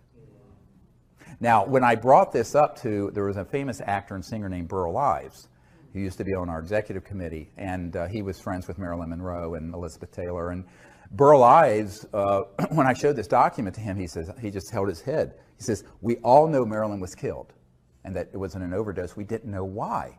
And he was a 33rd degree Mason. Burl Ives was. He has a room in this building next door, the big 33rd degree Masonic temple next door. And I said, yeah, well, Marilyn didn't know what kind of big toes and big gorillas she was stepping on. But, of course, the whole world would have covered that press conference. It would have been sensational. And so Marilyn Monroe almost certainly was assassinated because she was going way too far off the reservation. And this document has the proper project code names and code numbers for that era. Project Moondust, Project 46, some of these key project code names and code numbers for the early 60s. I have that document. It's in my first book. It's there for anyone to read. It's explosive, and it's dispositive, actually. But unfortunately for Marilyn Monroe, you know, she didn't realize that this was non-trivial. This is not a trivial thing to hold a press conference, a person of her stardom in that era. I mean, she was huge, talking about these specific issues, because she had learned that apparently in pillow talk with Jack Kennedy.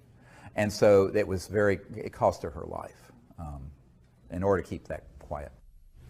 Well, I was wondering, the organization, this invisible organization that more or less runs the whole thing, if you were going to put a face on it or an organization, do they hold regular meetings, or how do they operate?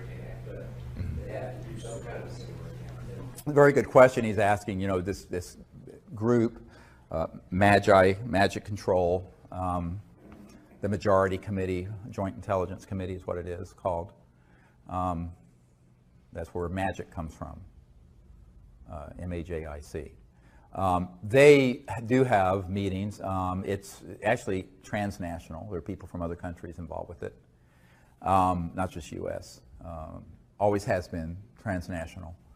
The U.S. is key because it's the economic and technological powerhouse, but Great Britain is also very important in all this. And, you know, there are various people who have been on the senior committee, such as Admiral Bobby Ray Inman. I know for a fact he was the head of the National Security Agency. Prior to that, he was Deputy Director CIA, and then he became a board member of Science Applications International Corporation.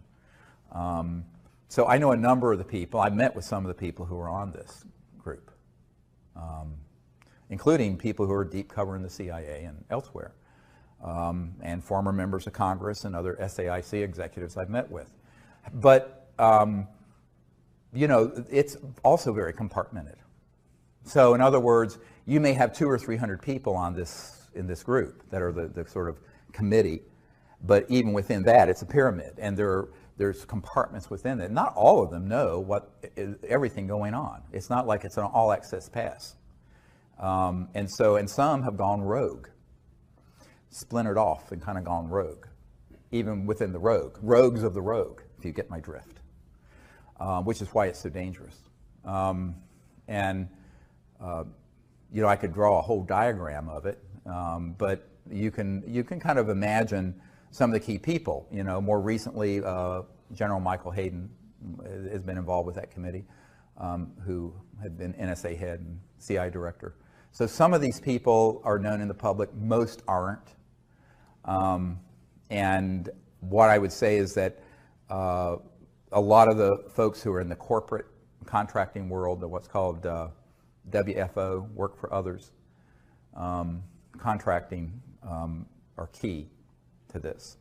I remember years ago, right before I was going to have the meeting with the Clinton CIA director, I was in Arizona at the Wrigley Mansion, the Wrigley chewing gum people, but it had been bought by Jordy Hormel of the Hormel Meat Company. And there was a man who was a member of this MAGIC, this MJ12, they used to call it, group.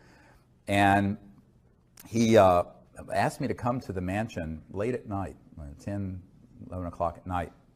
I went there, and it was Jordy Hormel was nowhere around. They were just using the facility.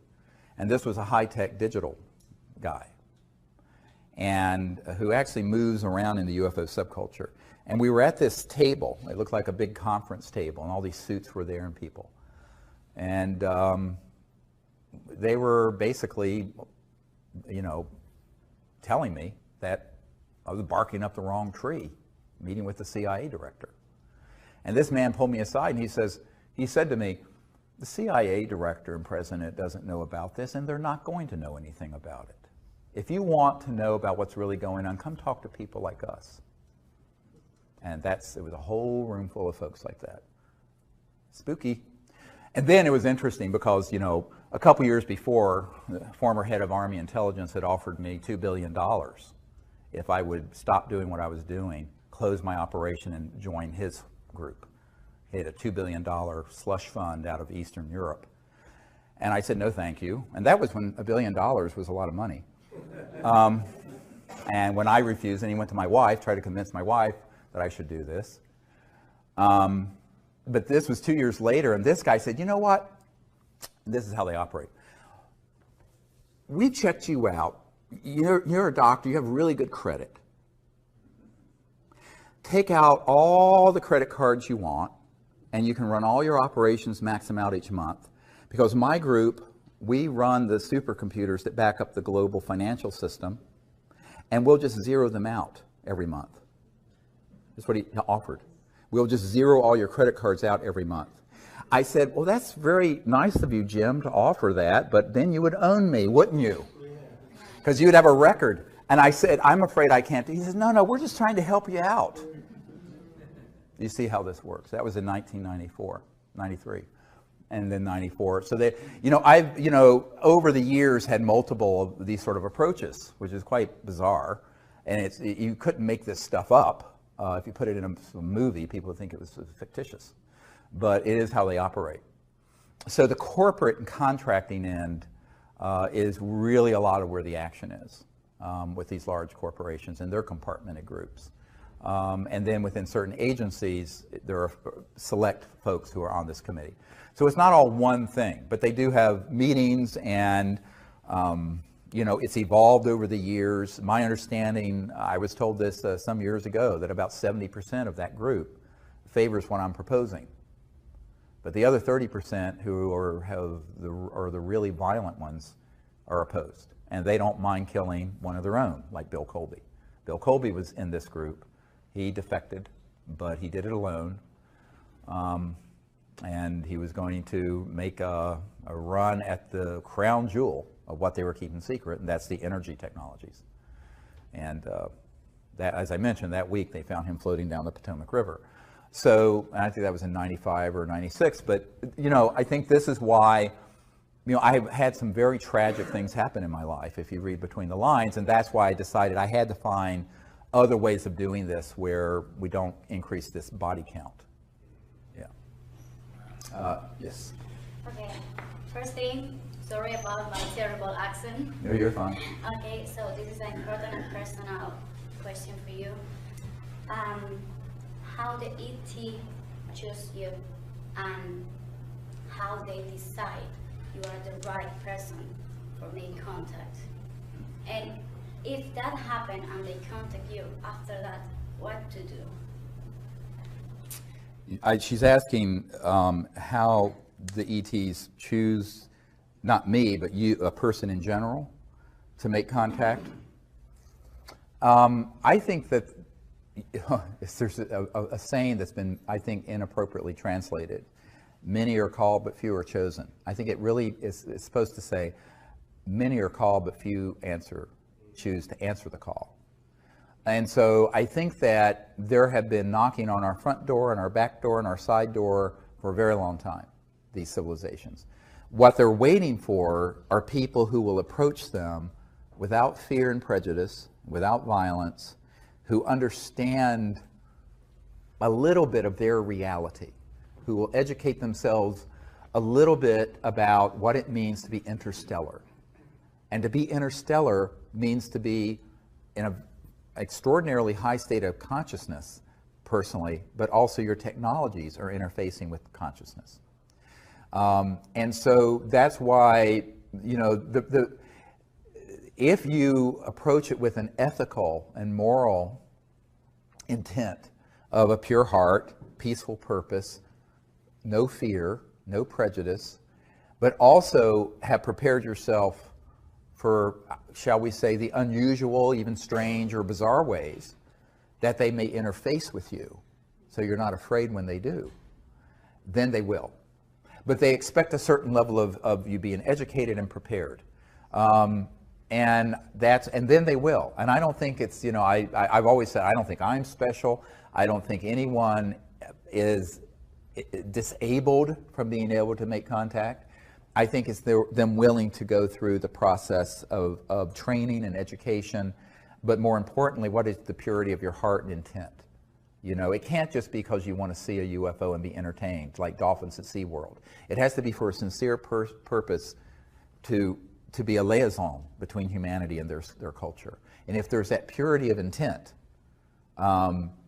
then I think you'll be astonished. But there's also the preparation that has to happen. The reason for that is, if you read the last book that we put out about extraterrestrial, the Countdown to Transformation, extraterrestrial contact, Countdown to Transformation, and you read the accounts our senior team has had going around the world, some of it's very strange stuff.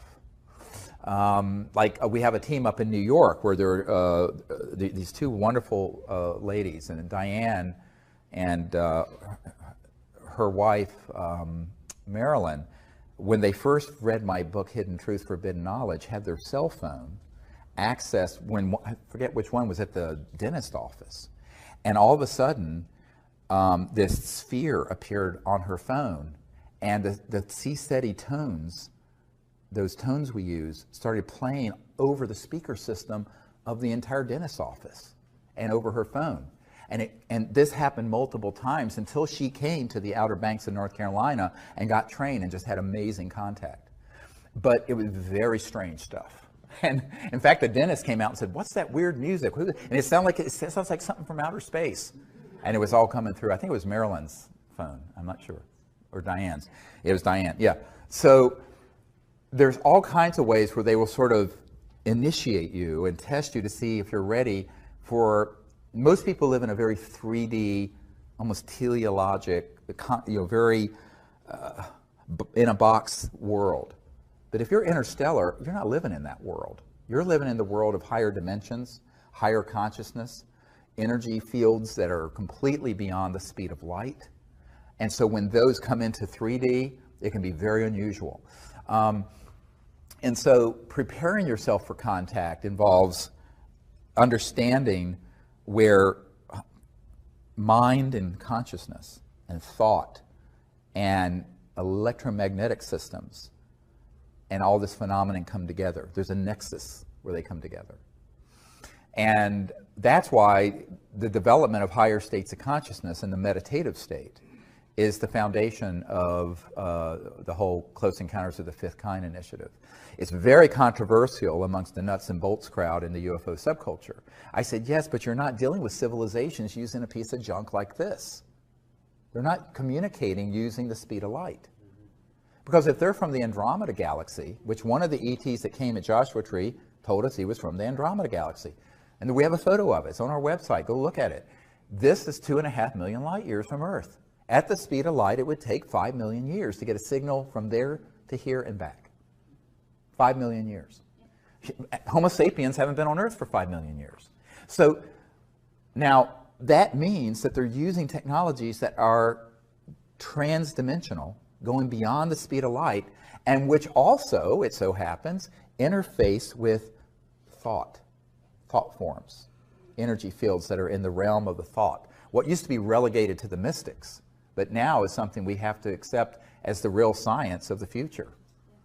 And so this is where the science of consciousness and the science of transdimensional and interstellar technologies are going to have to come together, which is actually my first great love. This is actually what got me involved in all this, because before I was a medical doctor, I'd had a near-death experience, and I had this, even though I was raised an atheist, I had this experience of the unbounded being, and it was beautiful. It was a God consciousness experience, for lack of a better word.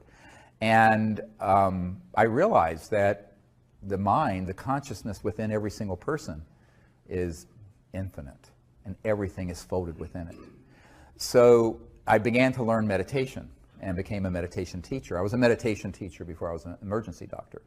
And what I learned was that this became key, and that's why right after, 6 months after that near-death experience, I had this amazing contact experience that I recount in Hidden Truth, Forbidden Knowledge. But I think that it makes total sense, and it's the sort of thing nobody really wants to talk about in polite circles scientifically, because it sounds too weird. But if it's not a little weird, it's not extraterrestrial. It's probably something from Lockheed. And so educating yourself about the nature of where consciousness and thought and these technologies interface with their technologies. And in 1991, I wrote a paper that's in the first book I wrote that's called The Comprehensive Assessment of the UFO ETI, Extraterrestrial Intelligence Subject. And in it, I talk about technology-assisted consciousness and consciousness-assisted technologies, where the mind interfaces with these both ways, where the mind can interface with technology, but also where technologies can augment and project thought and awareness more accurately. And that's what these civilizations had. I got a call from a senior aerospace engineer at McDonnell Douglas Aerospace that became part of Boeing Phantom Works. They had their own Phantom Works, became part of Boeing covert programs, but it was still McDonnell Douglas back then. And he said, how do you know this? This is the most accurate assessment any of us have ever read. And it turns out he had been on all kinds of committees, had known old man McDonald at McDonnell Douglas, and was on the Condon Committee to look into this at the University of Colorado in 1969. But he said that this is, he says, it's going to get you in a lot of trouble because it sounds a little far out there. And then he related me a story. He says, I was researching a case for McDonnell Douglas years ago, and it was in the Baja California in Mexico. And a craft had materialized, and this ET just appeared outside of it. And he had sort of a little, like a little black box, rectangular box here at his solar plexus. And the person who had the encounter said that as clear as you would hear words in your ears, this being was communicating with his mind. And he was thinking back, and he knows that this device was receiving it and augmenting it and facilitating it. And it was going back and forth, all through thought. And he said that was a very, very solid case. He interviewed the people directly. And I said, well, that doesn't surprise me. I said, how else are you going to communicate interstellar? You have to go at the speed of thought, not the speed of electromagnetic signals. Now, this, of course, opens you up into the ridicule of the tinfoil hat crowd. But there is a serious science. And by the way, it is why the people at the science director at the CIA and other places know that we're onto the real thing. I had an NSA guy come up to me and said, they're very mad at you because you figured out the Rosetta Stone of contact. And it involves consciousness and thought, transdimensional physics. But it is also the thing that gets you in the most trouble the most quickly in the conventional world, mainly because the conventional world has been miseducated about science, technology, consciousness, religion, thought, everything. I mean, it's almost like everything you know is wrong, but or partially wrong. But that's where you get the preparation, is really in developing your state of consciousness and having this intent. And then you just go out there and put yourself at service. And if you say, I'll be at service to doing this, almost anything is possible. What are your thoughts on crop circles? And do you have certain messages you think that they're trying to send through these? Great question about crop circles. And by the way, just hold Colin Andrews in your thoughts and prayers. I got an email late last night that he is in critical condition and is at Yale University Hospital with a type of heart condition, and he is in really critical condition. He's the premier crop circle researcher. He's a really good friend since 92, 91. So, I was shocked to hear this last night. But I would say that, the majority of crop circles at this point are hoaxed. However, the ones that have been authentic are really amazing. The problem is sifting out the noise from the sound. It's just like UFOs. What part of it's man-made and disinformation and hoaxed, and what part of it is real. But my own sense of it is that it's certainly a way that they're trying to visually convey almost archetype knowledge of symbols and shapes and, if you will, sacred geometry through a very visual medium, transdimensionally. And the way I think they're created, because Colin Andrews and I interviewed a farmer, believe it or not, his name was Mr. Bull. It's like, you can't make that up either, near Alton Barnes. And he had been out on his farm in daytime, and there had been a crop circle that had formed, and then he was there when this energy field just came out of the sky, and it was like a mobile black hole. And it came down, and all of a sudden, everything started swirling and moving and bending down around it. And what I figured out by studying the real crop circles, and the Seasteady logo is a crop circle that we communicated visually to the ETs that they put into a field in 1992. And that whole story is a fascinating story. But what I figured out is that what they're doing is that they're augmenting or increasing the gravitational field over a certain area over with a template, if you will, like a cutout, like a blueprint, electromagnetic blueprint, that then goes and lays this down very quickly. Now, the ones that are hosts are just smushed down. But these are very fascinating. And so if you can imagine creating a counter-rotating electromagnetic field that causes levitation, which is what anti-gravity is, in a certain resonant frequency, using crystalline materials and nanocrystalline materials. I mean, we know exactly how this works. But then reverse that. You're increasing the gravitational field, so you can have an object way out in space, and it kind of targets an area very specifically and can create this energy field that then pulls the crop down instead of lifting it up, but in a very specific pattern. It goes very quickly. And that's how we figured out how they're making it, how they're making the authentic crop circles. Yes? Are we finished? Have you heard of the Kesh Foundation and any of his work? Yes, I've heard of them. We've corresponded, and we've asked for, evidence of proof of principal operation and never gotten anything. So we're still waiting to see if they have anything. It's easy to make a claim. Our requirement, as you know, for these energy technologies is transparent conveyance of them to us with transparent testing, but more importantly, third-party creation of the effect, which is the sine qua non of science. If it's not reproducible, it's not science. It has to be reproducible. And so that's what we've asked for, but we haven't gotten anything in response yet. So, yes, sir. You spoke about how difficult it would be for a craft to come down without getting shut down, that there are so many things in place that as soon as they would show up, somebody's there right away.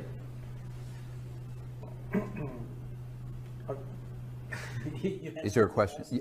Oh, yes. Well, he's asking about, this whole issue of when you're, setting up a CE5 or wanting to invite ETs to come into an area, what kind of things might interfere. And the problem is that in the last 60 years, we've gone from, or 70 years since Roswell, we've gone from fairly primitive electromagnetic targeting to very sophisticated ones that are space-based and on aircraft. And these have been used. Now, we were at Mount Shasta a few years ago when we were doing CE5, and there was this really not fully materialized craft. It was like a sphere of pure white energy, light, visible. Everyone saw, 30 people, 40 people. And it was floating towards us out of Mount Shasta, about 12,000 feet elevation. And we were at about 7,000, so probably about 5,000 AGL, above ground level. And it was coming towards us. And there was a very high altitude, it seemed like it was a 747, especially equipped, and a burst of energy came out of this aircraft. And at that instant, this partially in this dimension craft vanished, and this energy field, it was invisible, but came in about 200 yards in front of us into the woods and crashed through the woods, ripping the tree limbs off in the trees, and actually impacted the earth and went boom, and then boom, boom, boom. It for 15 seconds shook the earth. And I thought we were expecting to see a mushroom cloud. Nothing. It was just a directed energy weapon. And that was one of the few times where I was really scared for my group. And I thought, my God, we're all going to get killed. And everyone there saw this. And that's when, a few things like that happen. And that's why one of our protocols is always let the ETs know, don't do anything too risky, because we don't want you or us to get caught in the crossfire. This is why we initially started these briefings with the military to ask that we have them deconflict their operations with ours, but they didn't listen because the operations that want to interfere. Now, why would that happen? They don't want CE5 events to go so far that it results in a massive open dispositive event that can't be ambiguous. And that's why it tends to be quick, strange. Now, can that change? Yes, perhaps. But people have asked me, why don't you go to the Amazon? Or I don't think it matters, because the weapon systems I've been briefed on are geospatial. They can be moved. And there can be on what look like satellites or aircraft that can be anywhere in the world. So I think that that's why, as the head of this, I mean, there are thousands of people doing the CE5 initiative. I always tell people the biggest liability is if I'm there. So do it without me. Because they don't have enough assets to keep track of thousands of teams, but they can keep track of where I am. So, but when this happened, it made me realize that they had some new things that were quite amazing. But luckily, this particular ET object wasn't fully in this dimension. It was almost like a plasma energy that was floating towards us from way up in Mount Shasta, came out of the mountain. And we have actually some great videotapes of those objects coming out of the mountain, but this one was actually coming towards us when this object fired. And so that's why I always ask the ETs, you know, come, but don't do anything that is too risky for you or us. Do it only if it's safe and appropriate for this time and place. And, you know, I don't think that this is a huge problem for local contact teams that have 4 or 5 people scattered around, because, I mean, this group is large, but it's not omniscient and omnipresent. But when I'm doing something and it's obviously been announced and we're there with a whole group of trainees, it's certainly going to be monitored. So that's why I tell people that it's great as a training event. We have amazing sightings and events happen. But, I mean, the good news is I'm there. The bad news is I'm there. I mean, being quite honest with you. Yes, sir. And how would you, the contacts that you have, the communications that you have, how would you characterize them? Do they break down into, do you communicate about the same things or the same general things each time, or is it just all over the place? He's asking, you know, how the communications kind of break down into different types of communications and information. It actually is different with every group.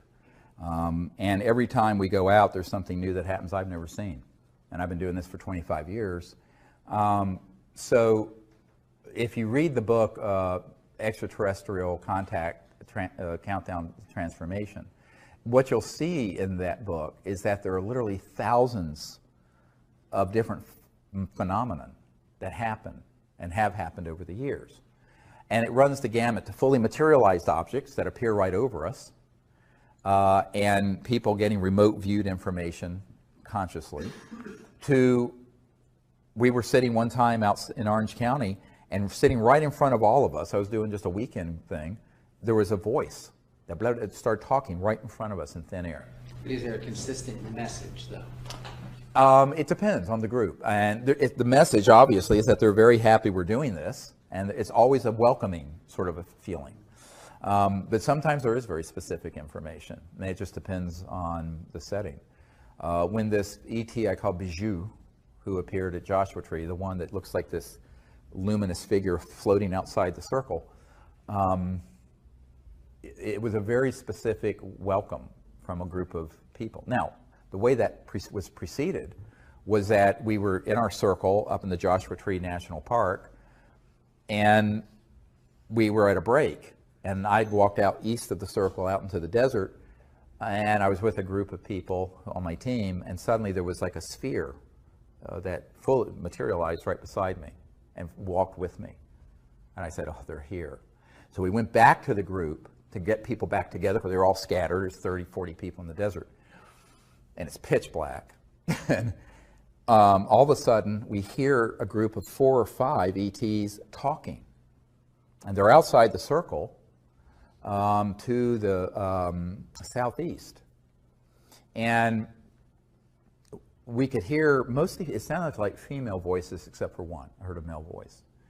And by the way, almost everyone heard this. And I have these really good night vision binoculars, like generation advanced. And there was nothing there where you heard these people talking. So I turned to everyone, I said, we need to get back together in coherence and sit down. And I asked someone to take a picture. So Raven, a member of my team, was just holding her breath, but she didn't have a tripod, and took a picture, 3 or 4 second exposure, and in it is this being floating right outside our circle, turned and waving. It's not Photoshopped. That is the single most important picture in the history of the UFO subject, because it was a CE5 diplomatic initiative that ended up having photographic proof of it, our contact team. So it's been roundly missed by most people. It is the single most important piece of evidence in the last 100 years that I know of. So anyway, it was beautiful. And then we went into this meditative state, and there were all kinds of information that we started getting. All our electronic, we have these magnetometers, magnetic field meters, and radar detectors, and other high-tech stuff, all started talking. And it went on for about 2 hours. It was amazing. And so figuring out what they're actually communicating is an art of, someone would say, is it telepathic? I said, no, it's sensing. So you go into a deep state, and you can actually get specific information about where they're from, why they're there. But it's very different each time. You know, we're going to be up in Joshua Tree in a couple weeks, and then in the Rocky Mountains in June. And we may do something in Portugal, you know, this fall, and some other things this summer. I don't know. But I'd like to go to Portugal and do it. We'll see. We're looking for a good place to do it. But yeah, it's a beautiful experience. And what I tell people is that, you know, it's almost universally where they're wanting to do sort of a cultural exchange. They're wanting to see how you are. And then a lot of times they will show you visually their planet or their houses or their culture. It's really quite beautiful. You know, people who have never had experiences like that will have these breakthrough events, and it just blows their minds. The other thing is that sound can also be seen at a certain resonant frequency. So one time we were up at Mount Shasta, a different time, and we were sitting in the National Forest, and there was a tone that came out of, it was a multi-directional tone that just emerged out of the air. And everyone, we were in our meditative state, and everyone saw what looked like a gunmetal gray or pearlish gray sphere that moved through the circle like a string of pearls. So the sound created the form, which is very Vedic if you understand the Vedas, name and form, sound and form. And that was definitely ET. And it was astonishing because almost everyone sitting there heard and saw in their visual image the same object move through. Beautiful. When I was watching the testimony from the National Press Club, there were witnesses that mentioned seeing objects on radar moving at very high speeds and at right angles, right. Which to me means that they must be dematerialized if they had any life forms on board. Otherwise, they would have been snipped by the momentum of the right angle. Does that have any implications in terms of like the soul that might be in a person? Because how can a being dematerialize and then come back? Well, he's asking a question about objects that are moving like at 100,000 miles an hour or 20,000 miles an hour, make a right turn. Actually, they do not have to be dematerialized. What they do is that they can create, if you will, an energy field around the craft that is kind of like control for one gravity. And so even if and it moves with the object. So this is field propulsion, all right? So it can be moving at 100,000 or 200,000 miles an hour and stop or make a right-hand turn. Now, if you were in a jet aircraft, your brains would be coming out of your nose, literally. I mean, it would kill you. But if you have the ability to control what's called gravity control and mass control, and remember, it's a misnomer to say anti-gravity. It's actually, if you will, a mass attenuation. The reduction of mass. So using certain resonant frequencies electromagnetically, you can cause an object to become lighter and then completely massless. Now, at the point that it's massless, it's out of this dimension. But it can be 99% massless, and you will see some aspect of it. You see what I'm saying? And this has to do with spin theory in physics and altering the angular momentum of the atoms and subatomic particles. I'm not going to go into the arcana of this because people will be bored. But, you know, we understand how this works.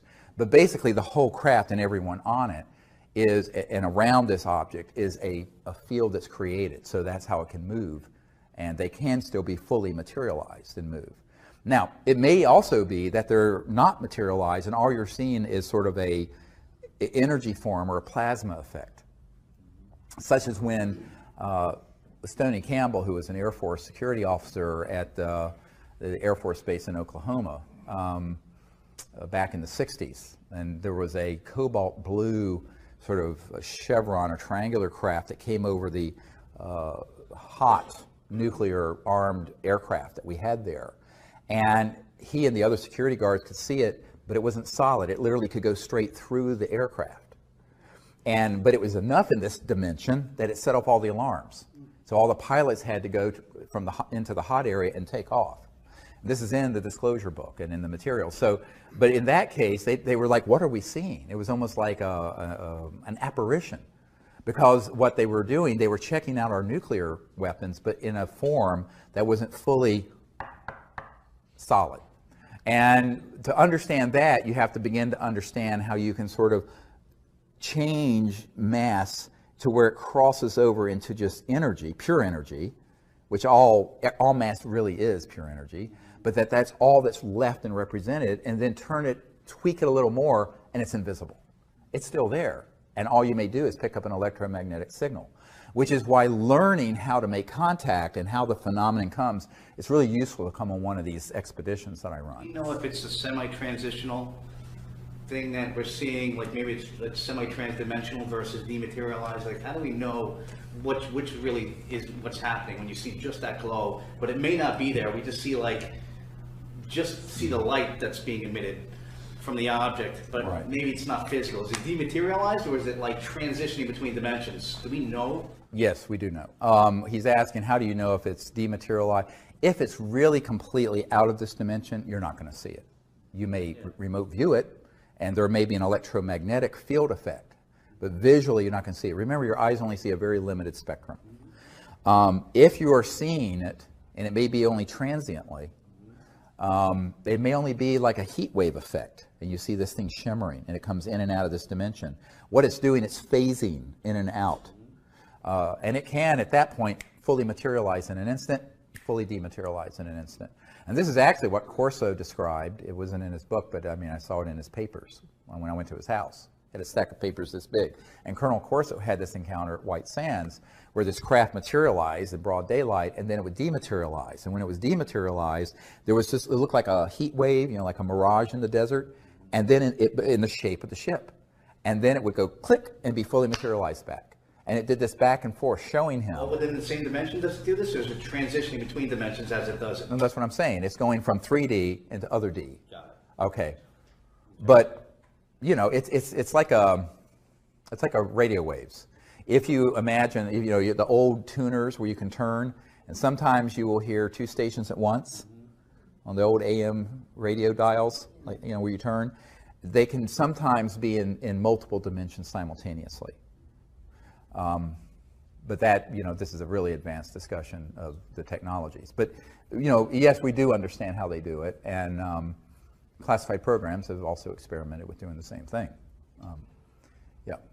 We have time for probably, what time do you guys have? 5:58. We have 2 minutes before we're supposed to take a break. Is that right? Yeah. So let's see. I'll take someone who hasn't asked a question yet. Yes, sir.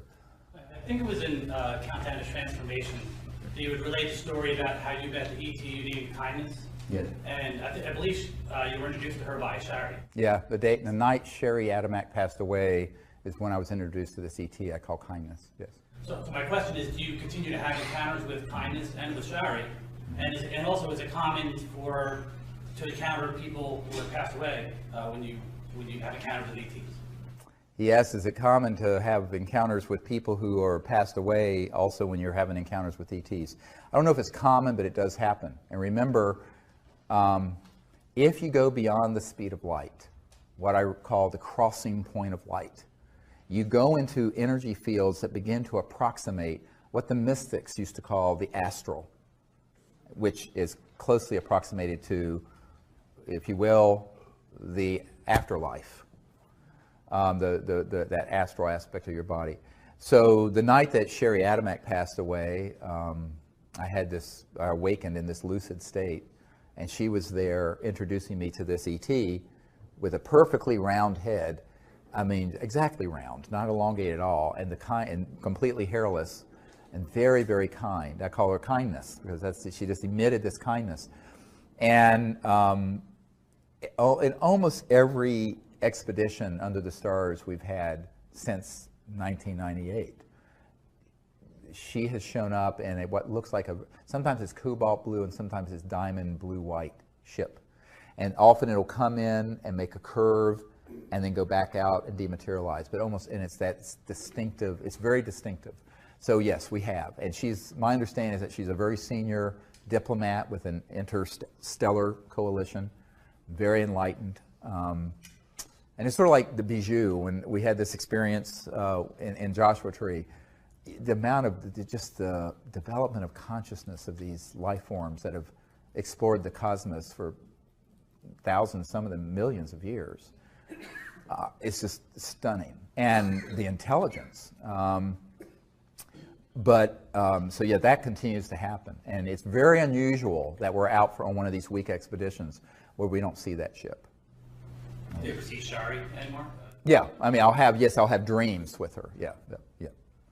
And by the way, the lucid dream is an amazing tool because it's, buried within everyone is everything. The entire, it's like this old saying from the Sufi, I think it's Sufi tradition, thinkest thyself a puny form when within thee the universe is folded. In other words, it's a rhetorical question. You're not just some little thing. Through the structure of consciousness and mind, the entire cosmos is folded within every single person, like a quantum conscious hologram. So we're all conscious quantum holograms, and the entirety of the cosmos and creation is folded within every single one of us. So that's why you can have a lucid dream or be in a meditative state and see other worlds and see other places or even other dimensions where people have passed on. And it's quite beautiful. Now, trying to prove that scientifically, but it's a global experience. I mean, there's so many people who've had lucid dreams of something that's happened the next day. I mean, so there's empirical evidence, but you can't prove it. But ultimately, I think in the future we will have the ability technologically to prove these things. And until then, we can use, what God gave us, our own consciousness and thought and mind, and create a new world.